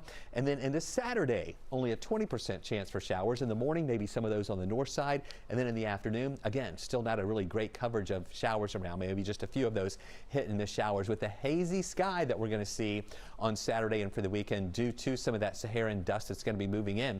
86 for a high Friday, 30% chance for a shower, down to a 20% chance on Saturday. It'll be hazy though, highs near 88. 88 again Sunday, hazy conditions, and about a 30% chance for a scattered shower. And then we're going to hold on to that low rain chance into next week. It's not a lot of rain. There'll be a lot of dry hours, but we're just talking about a 30% chance for showers Monday, Tuesday, Wednesday, and Thursday.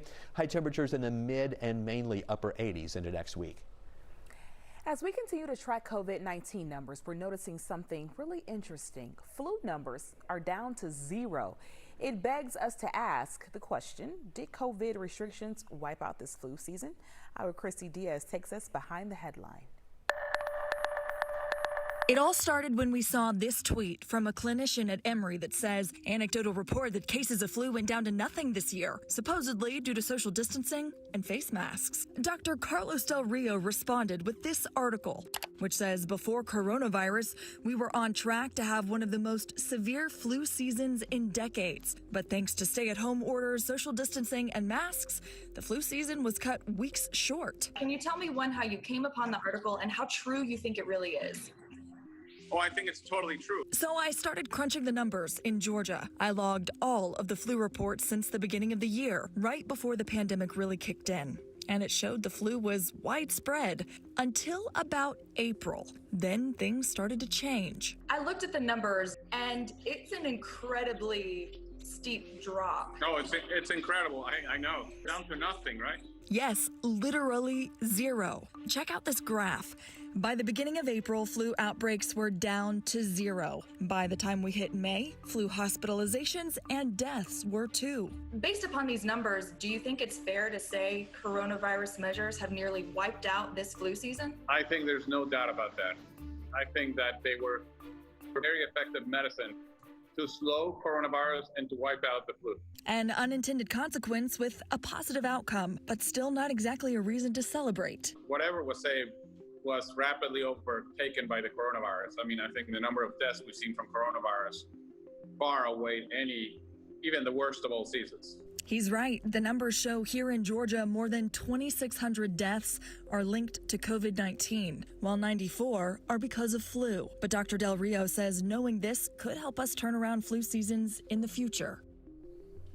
The flu and coronavirus, they have different seasons, so they spiked at different times. But based on the numbers, these measures cut our flu season short by about 6 weeks.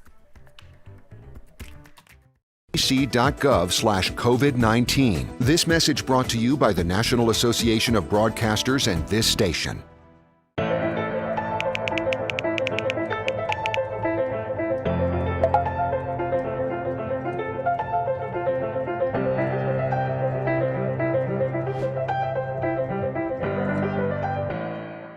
Today at noon on 11Alive. We are seeing that lack of smell or altered taste can be a symptom. We answer your coronavirus-related medical questions. Because 11Alive is where Atlanta speaks. Televised newscasts not enough for you? Get even more at 11Alive's YouTube channel, where you'll find uncut interviews, extended body cam footage, live streams of Atlanta's biggest trials, and more. Subscribe to 11Alive today.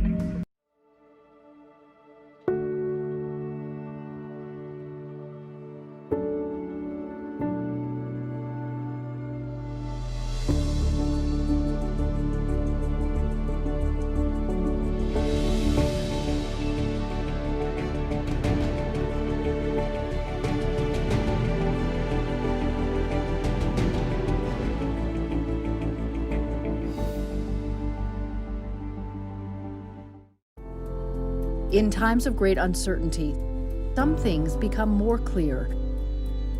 The things we take for granted, the people we depend on daily. Here at 11Alive, we'd like to say thank you. First responders, medical staff, sanitation workers, truck drivers, postal workers, and every brave Georgian doing their part to make a difference. We see you, we hear you, and we appreciate all that you do.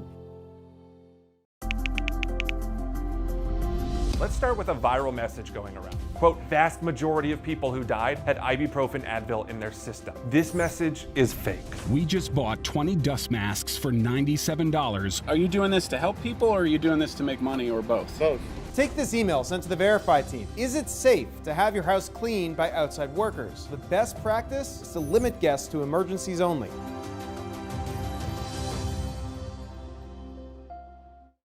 We know things are changing every day, but we're here with you.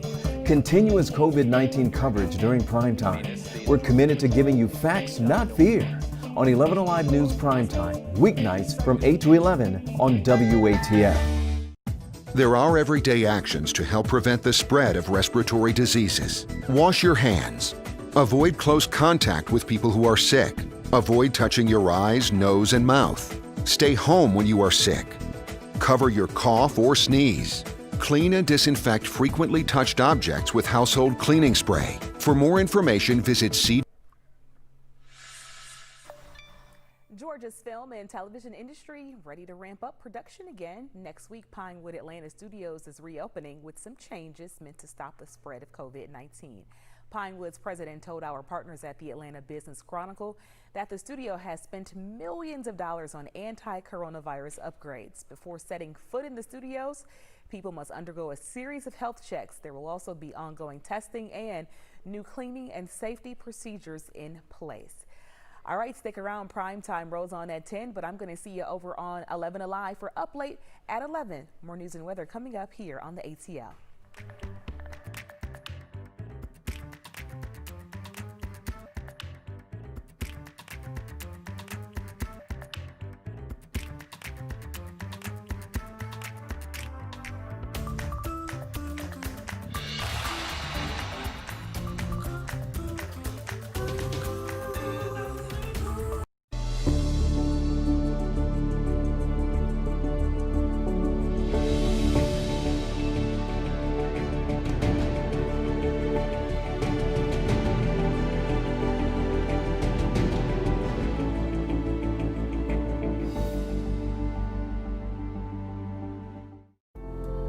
In times of great uncertainty, some things become more clear. The things we take for granted, the people we depend on daily. Here at 11Alive, we'd like to say thank you. First responders, medical staff, sanitation workers, truck drivers, postal workers, and every brave Georgian doing their part to make a difference. We see you, we hear you, and we appreciate all that you do. Let's start with a viral message going around. Quote, vast majority of people who died had ibuprofen Advil in their system. This message is fake. We just bought 20 dust masks for $97. Are you doing this to help people or are you doing this to make money or both? Both. Take this email sent to the Verify team. Is it safe to have your house cleaned by outside workers? The best practice is to limit guests to emergencies only.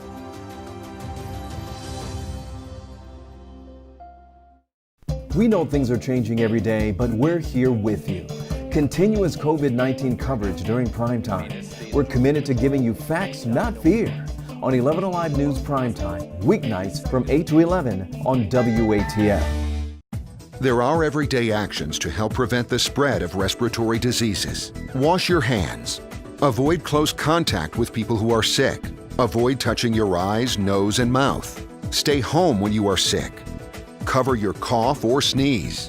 Clean and disinfect frequently touched objects with household cleaning spray. For more information, visit cdc.gov/COVID-19. This message brought to you by the National Association of Broadcasters and this station.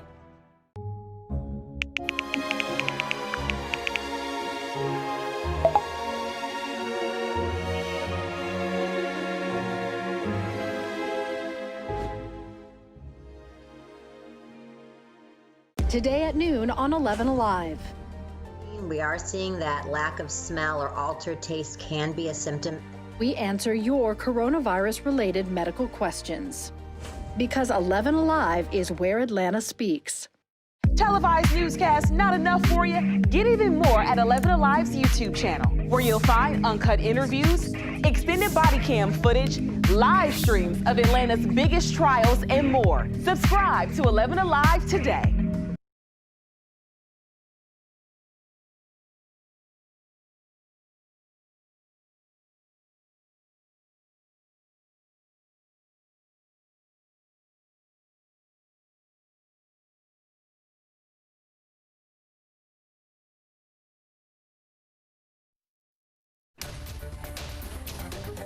On this Thursday night, breaking at 10, a gunfight with police ends with an officer shot twice in the head and a man dead. It all started with a carjacking in Cobb County, and right now there is still a very large police presence, and this is at Delk Road in Powers Ferry Road. That's near Marietta. Hope Ford was the first reporter on the scene, and she has the very latest, the breaking developments. Hope, you have an update from investigators. Can you give us the latest information you know? Yeah, I just talked to the chief of police, and he told me that right now his officer is in stable condition at the hospital, and he asked for prayers for the officer and for his family. So where we are right now, we're actually a little bit beyond Delk and Powers Ferry right now. We're towards Acres Mill and Powers Ferry, and you see a couple of police officers. Their cars are blocking the road.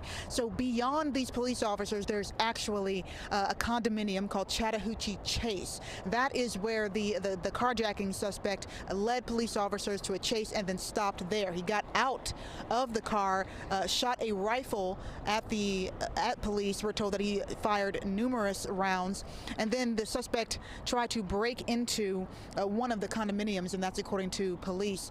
And so at that point, he continued to fire at officers. Officers fired back. They did end up shooting and killing the suspect. Again, the officer was hit in the head twice. We're told again he's in stable condition, actually doing well because the bullets did not pierce his skull. So that's information that we just learned from the chief not too long ago. The GBI was called in to investigate. That is why there are several police officers who are blocking the road and traffic right now. They're not allowing anyone down there, even residents who live down there, not letting anyone down there while the GBI completes their investigation at this moment. And again, still learning information about this whole crime. So we have very limited information on the officer and on the suspect. Again, just knowing that right now the suspect is dead and the officer hit twice in the head and is currently at the hospital. I hope I'm going to ask you a question you may not be able to answer, but here it goes. How long was this chase? Was this a very brief chase when Cobb County Police discovered that this truck had been stolen and then it escalated into gunfire, or had they been chasing this vehicle for a protracted period of time? So it's right around 7:30, and when they got the call about a carjacking, that's why they originally went out to the area of Delk and Powers Ferry Road. And at that point, the police are telling us the suspect immediately began shooting at officers and drove away, and drove a couple of blocks down and made it down here, continued to shoot at officers, but officers chased, and that's when he got out on foot and then ran towards the condominiums trying to break in. And we're told that he actually encountered several residents, but nobody else was hurt. So as far as the time frame, it was very minimal, but apparently the gunfire back and forth was happening right whenever police showed up for that carjacking call. And they have not released who this individual was as of yet. Is the expectation that will be soon? They are learning more information, and I believe that they are actually, there are other agencies that are assisting right now, so I believe that they're trying to find out more information about the original carjacking and learning more about the suspect. But as of a few minutes ago, we were told that they do not have much information as to who the suspect is at this point. Hope Ford in Cobb County. Hope, thank you. We appreciate it. We'll see you on 11Alive on Up Late, coming in about 57 minutes. Now to the latest on the coronavirus. The Centers for Disease Control now expanding the list of those most vulnerable to COVID-19, and it's still mostly older adults, people with underlying medical conditions on that list, but in a more defined way. Elwin Lopez explains. The CDC now releasing new information about who is most likely to suffer from severe COVID-19 complications. When it comes to age, those most at risk are not just people over 65, as earlier reports suggested. The CDC came out and said today that as you get older, your risk goes up. So someone who's 50 has a risk greater than someone who's 40. And even the younger generation feeling vulnerable. Experts say they make up the fastest growing group of new infections. I wanted to go out and have some fun with my friends, and that's exactly what I did. It just so happened that I got corona, and now I'm suffering those consequences. The CDC also points to evidence that medical conditions such as obesity and type 2 diabetes puts you at a higher risk for the disease. Experts say both of these conditions are among the most common in the U.S. We're now seeing a further delineation of what puts you at risk. 11Alive medical correspondent Dr. Sujatha Reddy says the more we learn about this virus, the better we will be able to handle it. I think it's really good news that we're getting new information because it shows we are learning from our past experiences. That new information also pointing to pregnant women, suggesting they may be at an increased risk. We thought in the past that you weren't at higher risk, and we're now thinking you might be. Again, it's not 100%, but I think it's always best to err on the side of caution. The new CDC update comes as there is a concerning increase in COVID-19 cases all across America. The numbers going up here in Georgia as well. Yesterday, the worst day on record in the country. More than 36,000 new cases have been reported. The Centers for Disease Control today said the true number of people infected could top 20 million. The agency's director estimating for every case they know about, there are 10 more people who have been infected. That information comes from looking at antibody tests. The rise in cases is particularly bad out west and in the southeast. Here in Georgia, we have not hit a record, but cases are going up. The state has seen more than 1,700 new cases today, and you can see the numbers up on this graph. We're in for a quiet night, but tomorrow some scattered showers return, and that is good news for our gardens, those of us who enjoy gardens and those of us who have lawns who don't enjoy mowing the lawn. But Chris Holcomb, our fine meteorologist, is here to give us an update. Yeah, the rain chances actually go down tomorrow. I don't think we'll see as many showers around tomorrow as we saw today, and not as many as we saw yesterday either. Tonight, we are watching a few showers that are on the west side right now. In Atlanta, we're looking fine, and we've been tracking these showers coming out of Alabama. They were really impressive just over the line in Cleburne County and Randolph County. In fact, some of these in Randolph County, Alabama, had really heavy rain and thunder and lightning. As they moved over into Georgia, they started falling apart, and that's the trend that we're seeing right now with this. And it's just some light stuff into parts of southern Carroll, Heard County, northern parts of Troup County, also into Coweta County. Some lighter rain there just to the west of I-85. And then in Atlanta, we're actually fine right now, but we're also watching more of this rain that's near Birmingham. This has some thunder and lightning with it. And then there's even more south and west of the Birmingham area.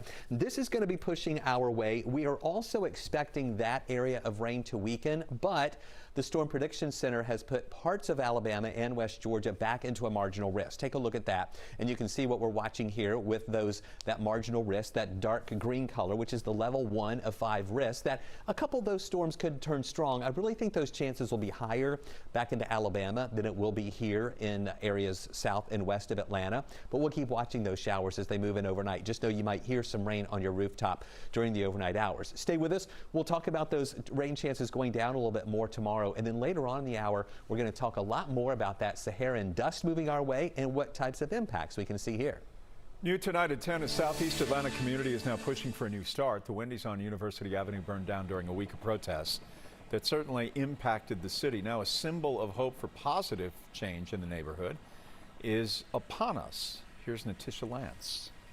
A sign of unity and community at the Southeast Atlanta Wendy's on University Avenue. Trying to provide some free food, some free advice, and just show some love to a lot of the young people that are out there. Bruce Griggs showed up to help a community still mourning after the shooting death of Rayshard Brooks. The recent calm in front of the burned out fast food spot is a big change from 3 days ago. That's when Atlanta City Council members said people with guns blocked the road, taking over the area. What we've been out there trying to do is enlighten these young people who have tremendous energy.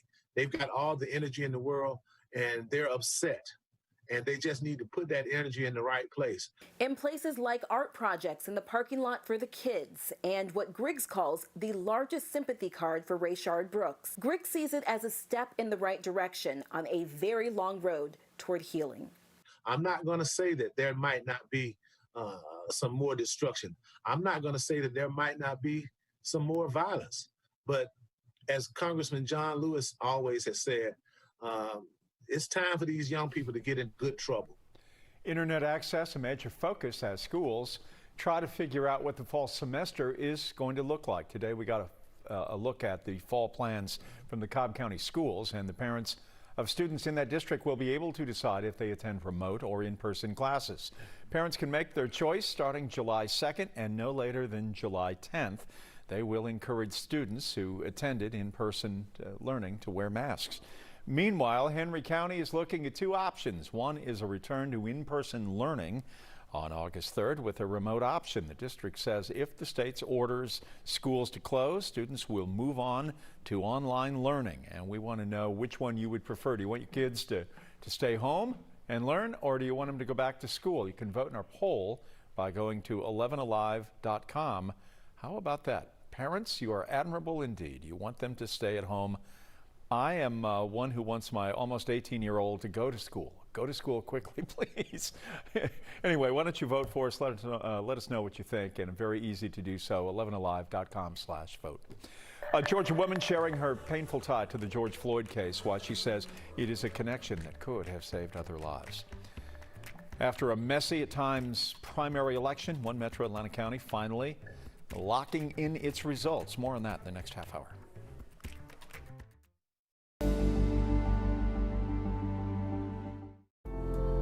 In times of great uncertainty, some things become more clear. The things we take for granted, the people we depend on daily. Here at 11Alive, we'd like to say thank you. First responders, medical staff, sanitation workers, truck drivers, postal workers, and every brave Georgian doing their part to make a difference. We see you, we hear you, and we appreciate all that you do. Let's start with a viral message going around. Quote, vast majority of people who died had ibuprofen Advil in their system. This message is fake. We just bought 20 dust masks for $97. Are you doing this to help people, or are you doing this to make money, or both? Both. Take this email sent to the Verify team. Is it safe to have your house cleaned by outside workers? The best practice is to limit guests to emergencies only.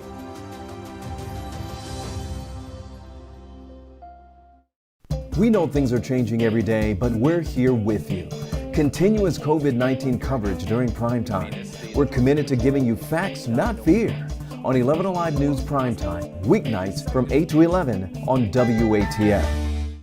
There are everyday actions to help prevent the spread of respiratory diseases. Wash your hands. Avoid close contact with people who are sick. Avoid touching your eyes, nose, and mouth. Stay home when you are sick. Cover your cough or sneeze. Clean and disinfect frequently touched objects with household cleaning spray. For more information, visit cdc.gov/COVID-19. This message brought to you by the National. New tonight, an Atlanta woman sharing her painful tie to the George Floyd case in Minneapolis. A tie she says should have prevented police from kneeling on the neck of Mr. Floyd, killing him. Here is investigator Faith Abube. David Smith's dreams were as big as his smile. And at 28 years old, Angela Smith says the fun-loving, poetry-writing little brother did not let his bipolar disorder define him. He was amazing, and he meant so much to us. But on September 17, 2010, his promise ended inside a YMCA in Minneapolis. Staff there called police because they thought he was acting odd. David didn't commit any crime, but video from the incident shows officers handcuffed him and knelt on his back for nearly 4 minutes. David died from mechanical asphyxia caused by prone restraint. The city paid $3 million for his death and promised Angela Smith's family to properly train its officers on restraining suspects. We want to make sure no one else died the same way that he died. But in May, while the world watched in horror as George Floyd died with an officer kneeling on his neck for nearly 9 minutes, Angela was also watching, thinking, not again. And so when we saw George Floyd die, and we saw him cry out for his mom in his last moments of his life, my heart broke. It's like my brother died all over again. Prone restraint death happened when police officers pinned suspects face down and put weight on their backs. The Department of Justice has warned against it since the mid-1990s, telling police officers, as soon as suspects are handcuffed, get them off their stomachs. This 2003 training video from the NYPD shows, for decades, law enforcement circles have known about the risk of kneeling on a suspect's back. Occasionally, there are fatalities. But 10 years since Angela's brother's death, why did George Floyd die in a similar way? In a statement to our sister station, KARE 11, the Minneapolis police chief says, I can confirm that MPD fulfilled the training requirement, that it was given to all officers. He goes on to say in the George Floyd case, the officers knew what was happening. One intentionally caused it and the others failed to prevent it. This was murder. It wasn't a lack of training. It's one thing to have paperwork that says you did training, And it's another thing to ensure that the training is adequate. Jeff Storm is the Smith family's attorney. He's now also working to get justice for the Floyd family. To the extent they didn't understand it already, knew that people die when you do this. And so it's been a very, very difficult time for the Smith family to have this wound reopened. If they enforced what they said they would do, he would not be dead. The world would not be grieving the way that we are. And attorneys believe that the David Smith case could possibly play a role in the George Floyd case once it goes to court. The 4 officers involved in that case have been fired and are facing criminal charges. Attorneys believe David Smith's case could play an important role in the George Floyd case once it goes to court. All 4 police officers involved in the Floyd case were fired and now are facing charges. We check back in with our chief meteorologist, Chris Holcomb. He has our 7-day forecast. And we're watching that rain coming in over the line from Alabama into West Georgia. Jeff, a lot of that's falling apart as it moves our way, but that's not all. There's more back into Birmingham and even some south and west of Birmingham that will keep moving our way later on tonight. So we're fine here in Atlanta. We do have these few showers. These are a lot weaker. They were much more impressive over the line into Alabama and Cleburne and Randolph County. We had some pockets of heavy rain, thunder, and lightning. But then as that crossed over the line into Carroll County, Heard, Troop, even into Coweta County, it's falling apart. Meriwether County, just a couple of light showers there too. And you can see how it's really breaking up now. Here in Atlanta, we're fine, no rain right now. But will you hear any rain on your rooftop tonight? Well, there's more shower activity and thunderstorms back into Birmingham. Some thunder and lightning with that. And then even more south and west of Birmingham. These have even prompted severe thunderstorm warnings. This is going to continue moving our way during the overnight hours and late night. We do think that these showers are going to weaken as they get a little bit closer to us. But again, take a look at what we see out there with that Storm Prediction Center has now included that area of Alabama and West Georgia into a marginal risk, meaning there's a slight chance that a few of those showers and storms could turn severe, with damaging winds would be the main threat with that heavy rain and lightning. But I really think that's going to be weakening as it moves into West Georgia and into these areas south of the city of Atlanta. Take a look at this. Sandra Harvey, one of our 11Alive community storm trackers in Villa Rica, sent in this picture. Remember, we've been telling you about that Saharan dust coming in. We're going to talk a lot more about that coming up at 10:30, but that dust would enhance our sunrises and sunsets. And we've got a little bit of that dust coming in now on the west side and areas south of the city, and that's where we're seeing most of the pictures coming in with a lot of the color in the sky. As the sun sets, it not only has this moisture here with some of those clouds, but also it filters through that particulate matter in the upper levels, and that's what gives us some nice colors. And we may see more of those nice colors and sunrises and sunsets for the end of the week and also into the weekend. Temperatures right now, mid-70s, 75 in Canton, 74 in Gainesville. We're in the mid-70s here. We're going to see these temperatures falling just a little bit more, pretty much in those lower 70s overnight, then upper 60s here by tomorrow morning. Now, will we see rain? Here's what we're watching. There's that system coming out of Alabama, and you see how it was falling apart coming in. But again, we think that there might be just a couple of showers overnight, but nothing too strong or severe here. By lunchtime tomorrow, partly to mostly cloudy skies, a couple of showers up in North Georgia. In the afternoon tomorrow, rain chances aren't that high. Only a 30% chance for some scattered showers around. Any that develop will die out. And then on Saturday, the rain chance is very low, with about a 20% chance for a couple of those isolated showers that'll be in our area, mainly for the afternoon hours, before that goes up to a 30% chance here on Sunday. The thing that we'll be watching for the weekend will be some of that hazy sky with that Saharan dust moving in. Again, we're going to talk a lot more about that coming up at the beginning of the 10:30 half hour. But the rain chances on the low end at 20% Saturday, a high of 88 degrees. 88 again on Sunday, with rain chances back up to 30%.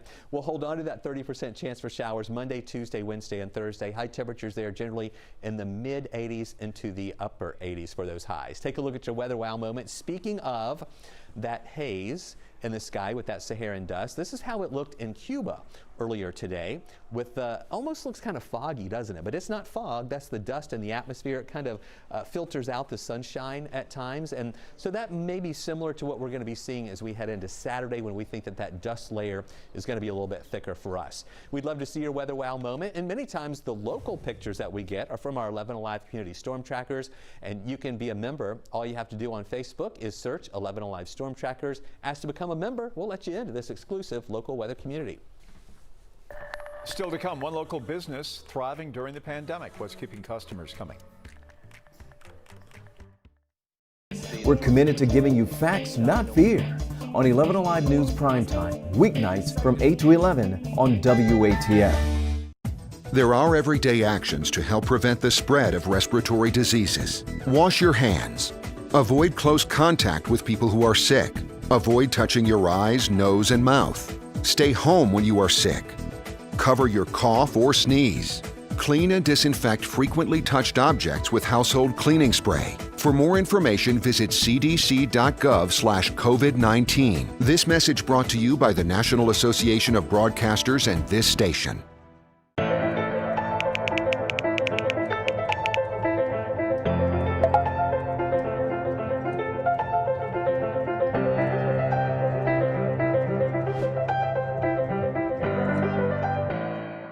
Today at noon on 11Alive. We are seeing that lack of smell or altered taste can be a symptom. We answer your coronavirus-related medical questions. Because 11Alive is where Atlanta speaks.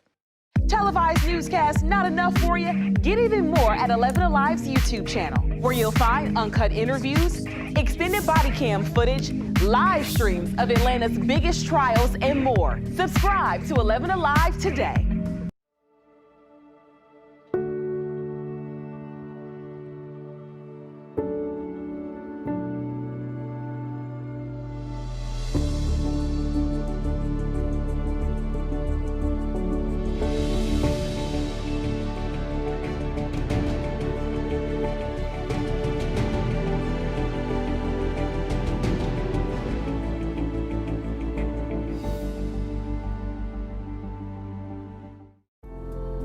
In times of great uncertainty, some things become more clear. The things we take for granted, the people we depend on daily. Here at 11Alive, we'd like to say thank you. First responders, medical staff, sanitation workers, truck drivers, postal workers, and every brave Georgian doing their part to make a difference. We see you, we hear you, and we appreciate all that you do. Let's start with a viral message going around. Quote, vast majority of people who died had ibuprofen Advil in their system. This message is fake. We just bought 20 dozens. During the pandemic, we have seen a lot of businesses struggle trying to keep their doors open. One business is actually thriving, believe it or not. Here's 11Alive's Tracy McPeer reporting. Started walking more, started riding more. Lynn Norvell says since this pandemic, she's been getting out more to exercise. She even rides her bike now to work. You don't have to worry about being in a closed space, having, recycled air. This is all fresh air, and you can stay out and go anywhere as long as you want. She's not alone. Eric Hunger owns Electrobike in Brookhaven that sells electric bikes, and the Bicycle Barn at Krog Street Market that rents conventional and electric. He says in the past 4 years, business has never been better. Business is up threefold as far as rentals are concerned. Our sales of e-bikes are up fourfold over last year. His most popular bike right now, the electric bike. Since it rides up to 100 miles on a single charge, he says commuters are buying it to get to work and to avoid COVID contamination on public transportation. It's twice the price of a regular bike, but it does pedal for you whenever you want. You can climb any hill in Atlanta, not break a sweat. On all bikes, Hunger says demand is up and supplies are down across the U.S. There's even a shortage for parts like pedals, brakes, and chains. And that's just because of the 3-month lag during the coronavirus when China and other countries were shut down. He says they're lucky since they thought ahead and bought ahead, but he doesn't see any slowdown in sight. Hunger says he expects the popularity of bike riding to only increase after the pandemic, since at that point the supply chain will resume and bike inventory will be back in stock. As the Rayshard Brooks investigation continues, we're looking at the record of the ex-officer charged in the deadly shooting, what a 2015 video shows about Garrett Rolfe.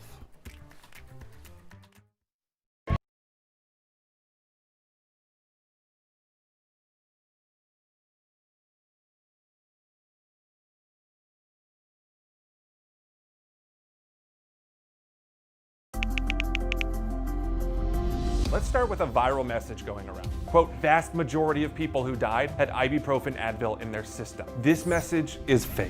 We just bought 20 dust masks for $97. Are you doing this to help people or are you doing this to make money or both? Both. Take this email sent to the Verify team. Is it safe to have your house cleaned by outside workers? The best practice is to limit guests to emergencies only.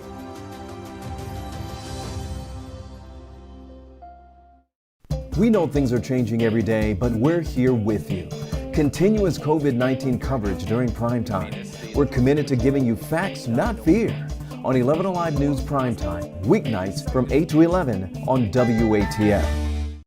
There are everyday actions to help prevent the spread of respiratory diseases. Wash your hands. Avoid close contact with people who are sick. Avoid touching your eyes, nose, and mouth. Stay home when you are sick. Cover your cough or sneeze. Clean and disinfect frequently touched objects with household cleaning spray. For more information, visit cdc.gov/COVID-19. This message brought to you by the National Association of Broadcasters and this station.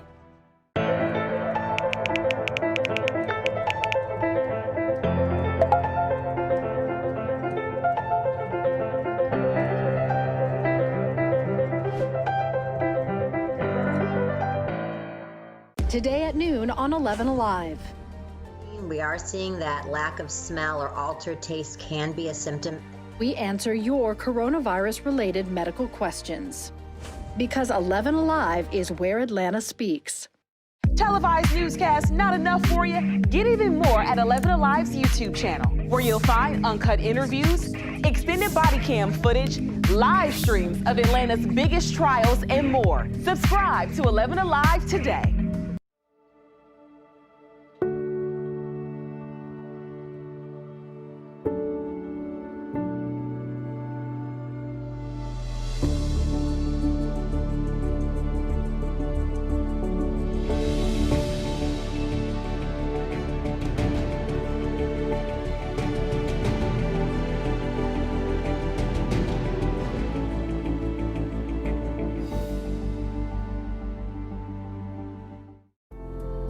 In times of great uncertainty, some things become more clear.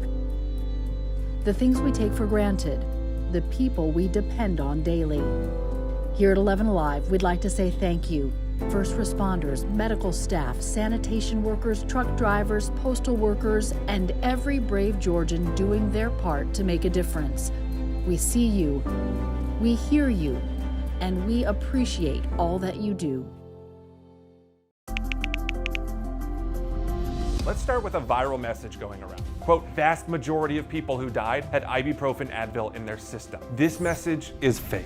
We just bought 20 dust masks for $97. Are you doing this to help people or are you doing this to make money or both? Both. Take this email sent to the Verify team. Is it safe to have your house cleaned by outside workers? A giant plume of dust from the Sahara Desert has finally reached Georgia. This is video from the Gulf Coast. The dust may create some vibrant and colorful sunrises and sunsets, but it can cause you some problems if you have asthma. We have been tracking the cloud for days as it traveled across the Atlanta, making its way here. Chris, how will this impact us? I mean, it's not like an accumulation of dust, right? No, it's not like you're going to go out on your car and see dust like pollen, piling up on it or anything. And really, as far as the breathing conditions, this is particulate matter that's in the upper levels. And the main things we're going to be seeing from this will be some nice colors in the sunrises and sunsets, and also hazy conditions in the sky, especially as we head into the weekend. Now, here's a look. This is from Bill Honea in Meriwether County, one of our 11Alive community storm trackers. And today, west and south of the city, we saw a little bit more of that Saharan dust as it's beginning to move in. And we've seen a lot of pictures, mainly on the south side and west side, of that nice color there in the sky, mixing in with some of the moisture in the clouds. And this is a particulate matter, or dust, all the way from the Sahara Desert in Africa that's traveled 5,000 miles over here in the upper levels, again at 5,000 to 20,000 feet. And as the sun filters through that particulate matter, that's what gives us some of the nice colors that we have here in the sky. So as you can see here, we have this dust in the Gulf of Mexico, and it stretches all the way back across the Atlantic over to Africa from the Sahara Desert. And it's called the Saharan air layer. It's not rare. This happens often, actually, but what's more rare about this one is the density of this dust that's coming in. It's pretty thick. Now, in New Orleans today, the sky was very hazy and the sun was very diffuse as it was coming in. Tomorrow, we're going to see more of that dust here to the south and over to the west of us. So tomorrow night sunset, as we look to the west and the sun is setting through that filtered sunlight there of those dust particles in the upper levels, we might see some of that color. On Saturday, we're thinking that dust is going to be a little thicker in the upper levels, and that's going to make it really hazy out there. Now, if you're concerned about allergies or asthma, again, this particulate matter is in the upper levels. We're going to be watching the air quality very closely. If some of that particulate matter makes it down to the surface, if you have extra sensitive respiratory conditions here, you'll want to keep that in mind, especially on Saturday, and maybe avoid going outside. But I don't think it's going to be a widespread issue.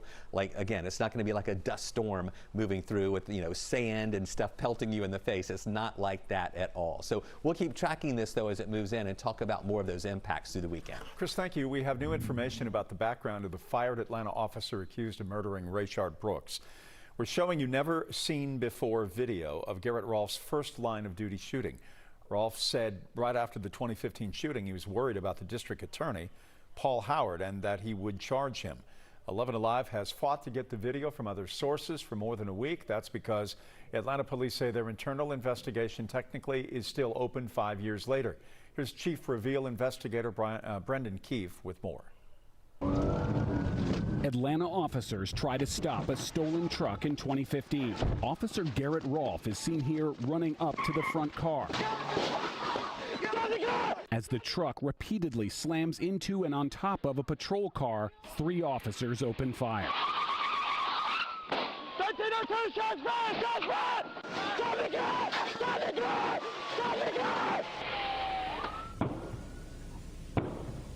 Officer Rolfe fires 3 shots. That second time he came at us? All 3 of us. That second time he came at us. I know I hit him like 3 times. The driver, Jackie Jermaine Harris, is hit in the lung and will survive. He was going to hit me or one of you with the truck. The shots were through the front windshield. All we have so far is Rolfe's dash cam. On the audio, you can hear his lieutenant trying to calm him down. You never know, No, I was right here. I saw you. I did everything I could to make him stop. I did tase him. Tase him first. God, you know how the media is now. They're not going to screw us or anything, are they? Don't worry about that right now, okay? Don't worry about it. God, the way the atmosphere is. Jesus. God, with the atmosphere, they're going to charge us. No. The way Paul Howard is. It's a carjacked vehicle. On the hit, this is it's all on video, so it's all on video. Okay, it's all on video. The driver was given 2 years probation because the judge questioned the officer's credibility after the shooting was left out of the police incident report. In my mind, I know I was justified, but it's just the way the atmosphere is now. The district attorney completely cleared Rolfe and the other officers in February of this year, 4.5 years after the 2015 shooting. How you doing? Hey, I'm Officer Rolfe from the Atlanta Police Department. How you doing? Months later, the DA would take just 5 days to charge Rolfe with murder in the shooting of Rayshard Brooks. This is the district attorney's February letter clearing Rolfe and the other officers of any criminal conduct in the 2015 shooting. But the DA couldn't have charged him at that point even if he wanted to, because Georgia's statute of limitations for most felonies is 4 years. The DA's decision came 6 months after that time had expired. By now, we know that COVID-19 can cause severe life-threatening illness or the most mild of symptomatic cases, but there are also patients caught in the middle who have symptoms for weeks on end, and they simply don't go away. Kate Snow has more on how they are trying to help each other out. It's been kind of this never-ending battle. For Kate Porter, March, April, and May were a coronavirus blur. In the beginning, she had chills, stomach issues, sore throat. Then came shortness of breath, a rapid heart rate, chest pain, and a recurring spiking fever. It's been 100 days. It kind of plays mind games with you. Were you almost feeling like I'm all alone and I must be the only one having these symptoms? Yeah, I definitely felt alone. I wondered if I was the only person going through it for that long. Until she went online to crowdsource what she was feeling and found dozens of strangers with the same symptoms lingering for months. Sometimes you just need that validation, even if you don't have the answers. A digital marketing professional north of Boston, Kate helped build a Facebook group and website for long-haul patients like herself. I was kind of looking for my symptom soulmate when I went on there. In New York, Brandon Layden's COVID symptoms were flu-like for about a month, but then he suddenly got a really sore throat, followed by chest pain. 700 miles away in Kentucky, Hannah Lockman posted her symptoms progressed the same way, 10 days ahead of him. On May 18th, Hannah posted from the ER, "I have a blood clot in my lungs." My heart rate was out of control. My blood pressure was high. It was very terrifying. That's when Brandon insisted he be checked with a CAT scan. I just knew in my heart that was it, and sure enough, that's what it was. That's what it was. It was a blood clot in my lungs, correct. Brandon, do you think it could have saved your life?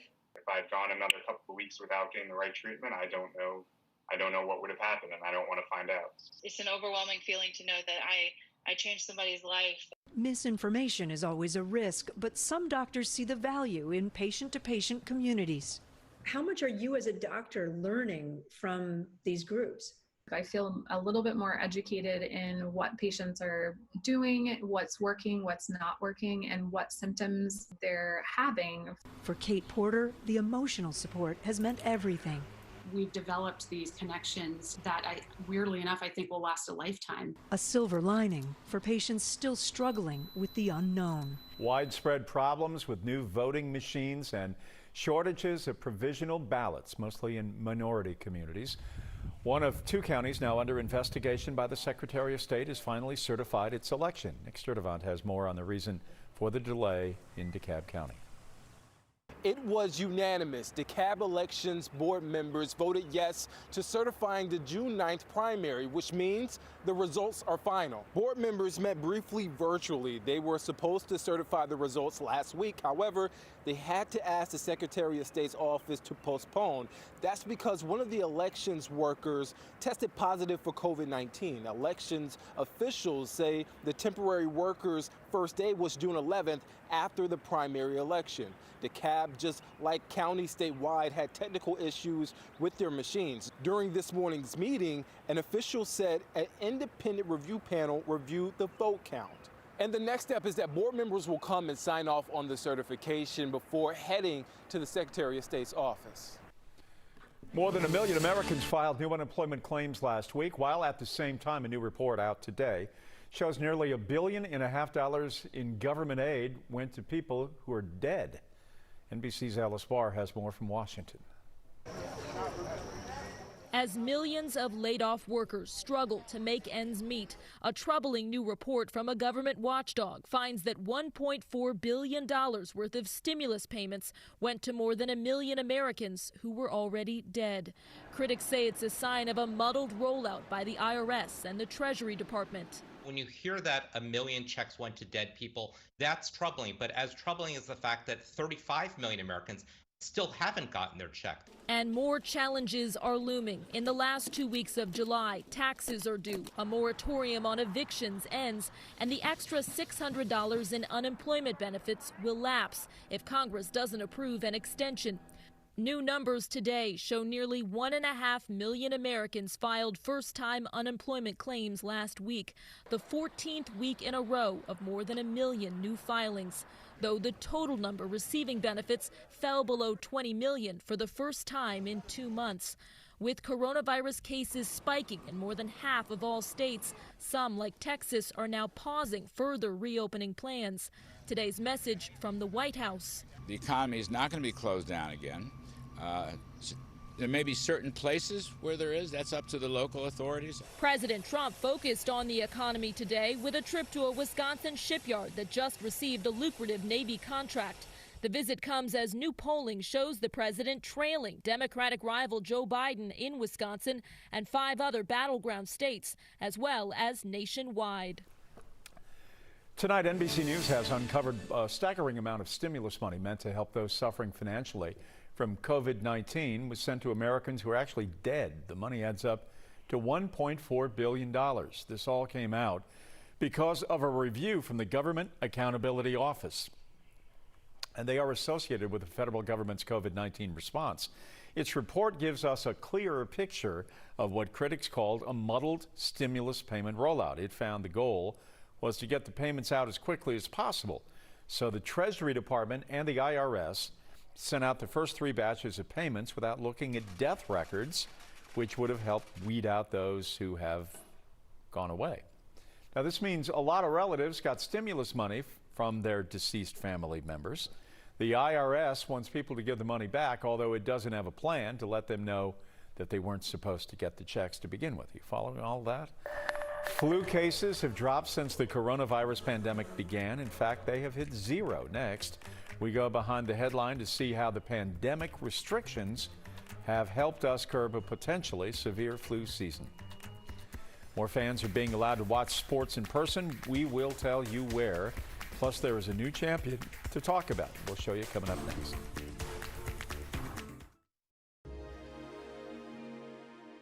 Today at noon on 11Alive. We are seeing that lack of smell or altered taste can be a symptom. We answer your coronavirus-related medical questions. Because 11Alive is where Atlanta speaks. Televised newscasts not enough for you? Get even more at 11Alive's YouTube channel, where you'll find uncut interviews, extended body cam footage, live streams of Atlanta's biggest trials, and more. Subscribe to 11Alive today.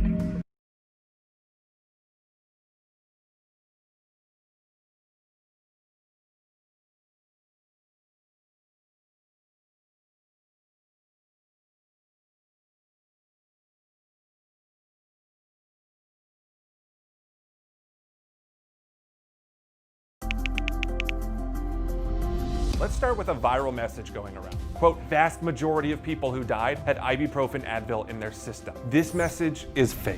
We just bought 20 dust masks for $97. Are you doing this to help people, or are you doing this to make money, or both? Both. Take this email sent to the Verify team. Is it safe to have your house cleaned by outside workers? The best practice is to limit guests to emergencies only.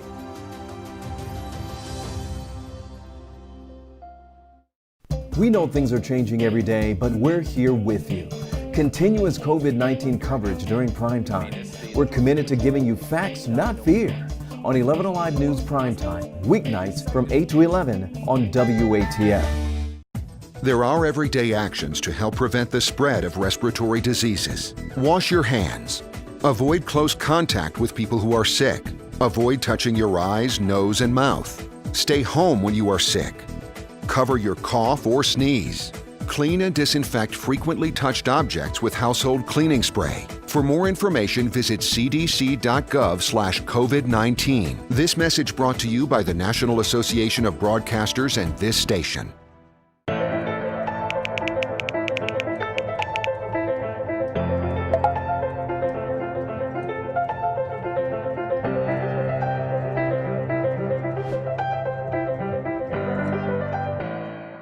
Today at noon on 11Alive. We are seeing that lack of smell or altered taste can be a symptom. We answer your coronavirus-related medical questions. Because 11Alive is where Atlanta speaks. Televised newscasts not enough for you? Get even more at 11Alive's YouTube channel, where you'll find uncut interviews, extended body cam footage, live streams of Atlanta's biggest trials, and more. Subscribe to 11Alive today.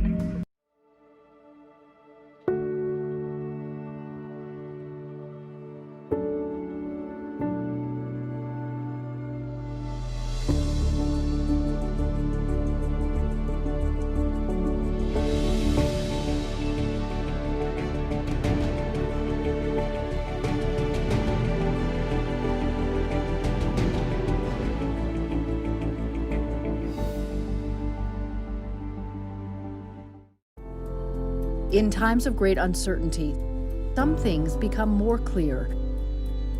The things we take for granted, the people we depend on daily. Here at 11Alive, we'd like to It all started when we saw this tweet from a clinician at Emory that says, anecdotal report that cases of flu went down to nothing this year, supposedly due to social distancing and face masks. Dr. Carlos Del Rio responded with this article, which says before coronavirus, we were on track to have one of the most severe flu seasons in decades. But thanks to stay-at-home orders, social distancing, and masks, the flu season was cut weeks short. Can you tell me, one, how you came upon the article and how true you think it really is? Oh, I think it's totally true. So I started crunching the numbers in Georgia. I logged all of the flu reports since the beginning of the year, right before the pandemic really kicked in. And it showed the flu was widespread until about April. Then things started to change. I looked at the numbers, and it's an incredibly steep drop. No, it's incredible. I know. Down to nothing, right? Yes, literally zero. Check out this graph. By the beginning of April, flu outbreaks were down to zero. By the time we hit May, flu hospitalizations and deaths were too. Based upon these numbers, do you think it's fair to say coronavirus measures have nearly wiped out this flu season? I think there's no doubt about that. I think that they were very effective medicine to slow coronavirus and to wipe out the flu. An unintended consequence with a positive outcome, but still not exactly a reason to celebrate. Whatever was saved was rapidly overtaken by the coronavirus. I mean, I think the number of deaths we've seen from coronavirus far outweighed even the worst of all seasons. He's right. The numbers show here in Georgia more than 2,600 deaths are linked to COVID-19, while 94 are because of flu. But Dr. Del Rio says knowing this could help us turn around flu seasons in the future. The flu and coronavirus have different seasons, so they spiked at different times, but based on the numbers, these measures cut our flu season short by about 6 weeks.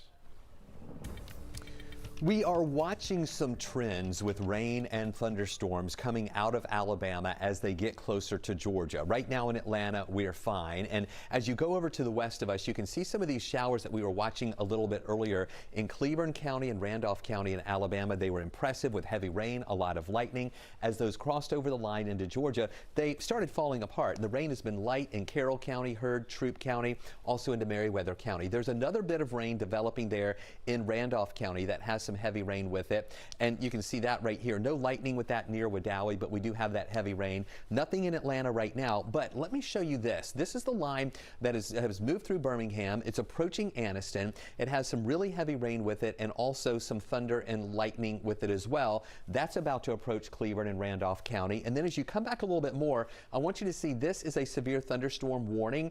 That's not really because of this line. That's because of this line, and that is showing weakening as it's now south and west of Birmingham. So what I want you to see with this is, yes, this is going to be moving our way tonight, but we think that trend is going to continue, that these showers and storms will weaken a little bit more as they get closer to us through the overnight hours. Yeah, we may see some showers, maybe some rumbles of thunder and flashes of lightning in West Georgia approaching Atlanta overnight, but I don't think that they will turn severe here. Now, the Storm Prediction Center, take a look at this on the bigger picture. They have now put in a marginal risk in Alabama and areas south and west of Atlanta. That marginal risk is the level 1 of 5 risk for the potential that some of those storms could turn strong and maybe turn severe. And we've had a few of those over in Birmingham. But again, what we're seeing as that moves closer to the state of Georgia, we think that those are going to weaken a little bit more. So I'm not overly concerned about a severe weather threat here in our area. Here's a look at your weather headlines. You know, we have these rain chances that are going to be going down over the next couple of days. 30% chance for showers tomorrow, and then only a 20% chance for rain on Saturday. But it's still going to be hot out there with temperatures getting into the mid and even some upper 80s. And then we're also watching that Saharan dust coming in for the weekend. We talked about that at the bottom of the hour. So tomorrow, it's not going to be raining all day long. We're mainly going to have a few isolated showers that'll pop up late morning and into the afternoon hours, but temperatures up to around 84 to 86 degrees. All right, so here's that rain and those storms back into Birmingham. Watch how this approaches. This is at 1:30 in the morning. Just a few of those showers maybe holding together, crossing over the line into West Georgia. But again, we don't think those would turn severe. By 3 in the morning, some of those may be potentially on the north side before everything kind of falls apart here. And then on Friday, not not a lot of rain around in the morning, mostly to partly cloudy, lunchtime partly cloudy, and then you're not seeing a lot of that rain popping up in the afternoon. Only a 30% chance for that tomorrow, and then down to a 20% chance on Saturday. We will have hazy conditions Saturday as that Saharan dust is going to be over us, maybe kind of filtering out the sunshine at times. A 30% chance for showers Sunday, and we'll hold on to that 30% chance Monday through Thursday. This is a photo taken by NASCAR of what they are calling a noose found in Bubba Wallace's garage in Talladega. NASCAR concluded its investigation. The FBI determined Wallace not the target of a hate crime. NASCAR says the garage rope was tied as a noose last year in 2019. NASCAR continues to stand by its response on Monday when drivers pushed Wallace's number 43 car to the front of the grid to show support and unity. But there are a lot of questions surrounding the investigation of which we may never get the answers. But one of the most asked questions today, are all garage handles tied like this? NASCAR said it looked at almost 1,700 garages at all 29 tracks. They said 11 were tied in a pull knot. Only the one was tied like a noose. Talladega's new garages opened in 2019. NASCAR said video shows the garage rope was not tied in a noose when they opened, but it was by the time of the Cup race in October. They were unable to find who tied it. We could not determine whether it was someone on their team or someone else. But extensive conversations there. And to your point, we have no idea what the intent was at all, whether there was any malice in it or whether it was just fashioned as a noose for a pull. Mr. Phelps said more cameras, chances to code of conduct and sensitivity training are coming to make sure that it does not happen again in NASCAR. Vince, he's going to take a three and hit it. If it ended today, this day, this end of the season, these last 16 games will be talked about for a very long time, and that's something I'll always remember. A bittersweet ending to Vince Carter's season and career. Today, he announced he is officially retiring. He played 22 seasons. Remarkable. Nobody will ever do that again. The longest of any player in NBA league history. That is one mark that will never, ever be topped. Man, amazing. As high school workouts continue, so do the number of positive COVID-19 cases. Gwinnett County says it has 4 positive cases in athletics.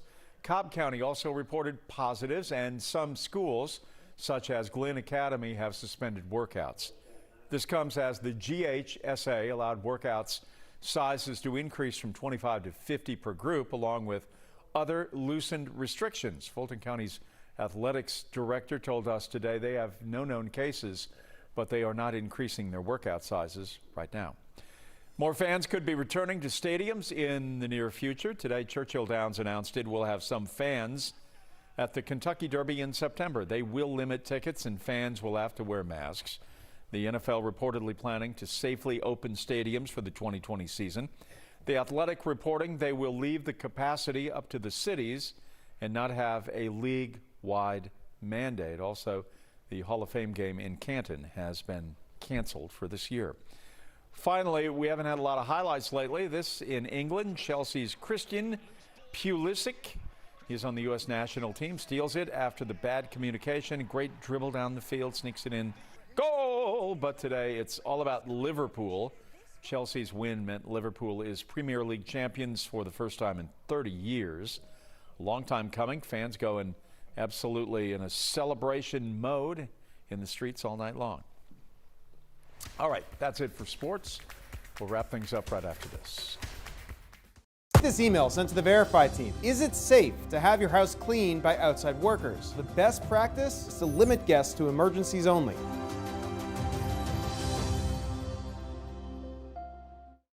We know things are changing every day, but we're here with you. Continuous COVID-19 coverage during primetime. We're committed to giving you facts, not fear.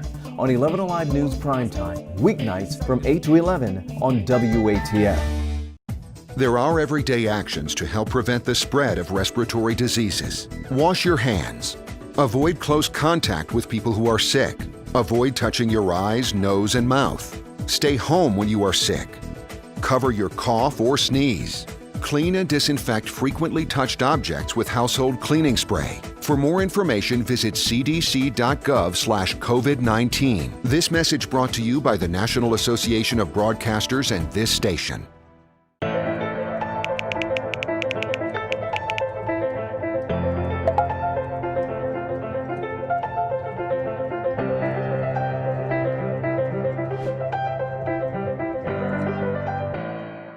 Today at noon on 11Alive. We are seeing that lack of smell or altered taste can be a symptom. We answer your coronavirus-related medical questions. Because 11Alive is where Atlanta speaks. Televised newscasts not enough for you? Get even more at 11Alive's YouTube channel, where you'll find uncut interviews, extended body cam footage, live streams of Atlanta's biggest trials, and more. Subscribe to 11Alive today.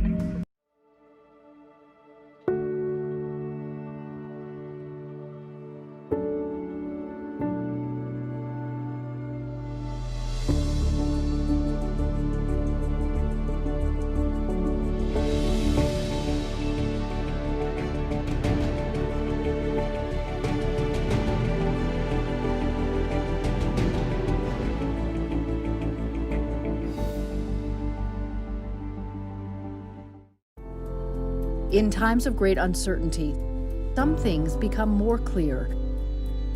The things we take for granted, the people we depend on daily. Here at 11Alive, we'd like to say thank you.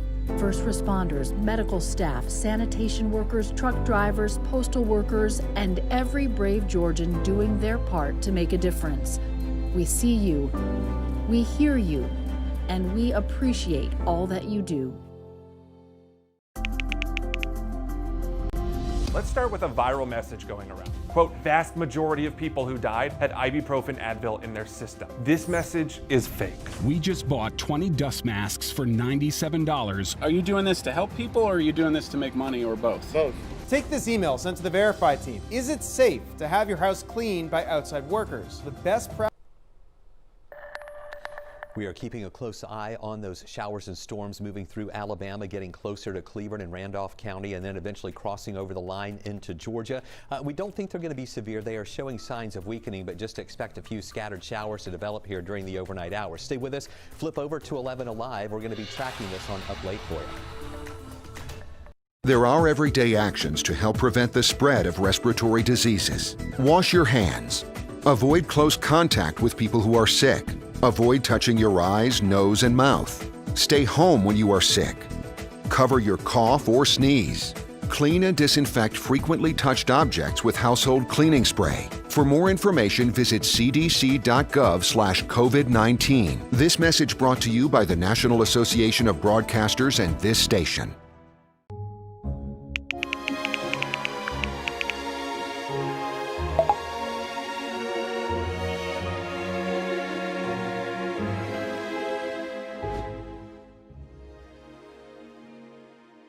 Today at noon on 11Alive. We are seeing that lack of smell or altered taste can be a symptom.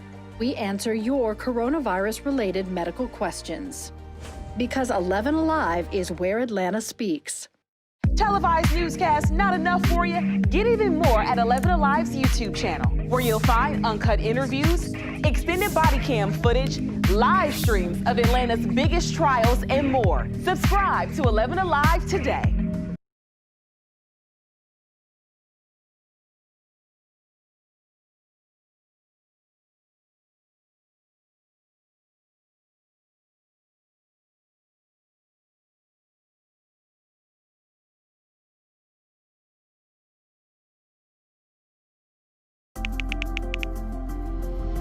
Let's start with a viral message going around. Quote, vast majority of people who died had ibuprofen Advil in their system. This message is fake. We just bought 20 dust masks for $97. Are you doing this to help people or are you doing this to make money or both? Both. Take this email sent to the Verify team. Is it safe to have your house cleaned by outside workers? The best practice is to limit guests to emergencies only.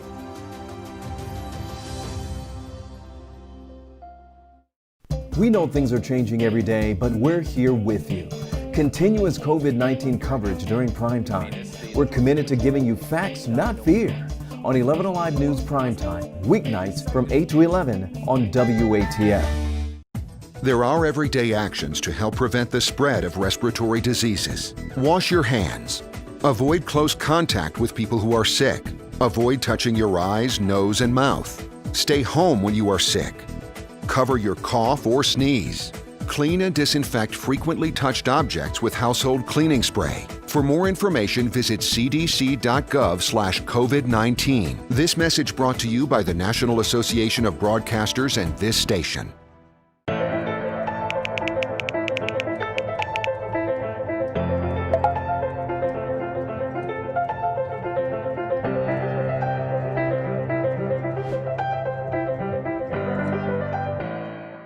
Today at noon on 11 Alive.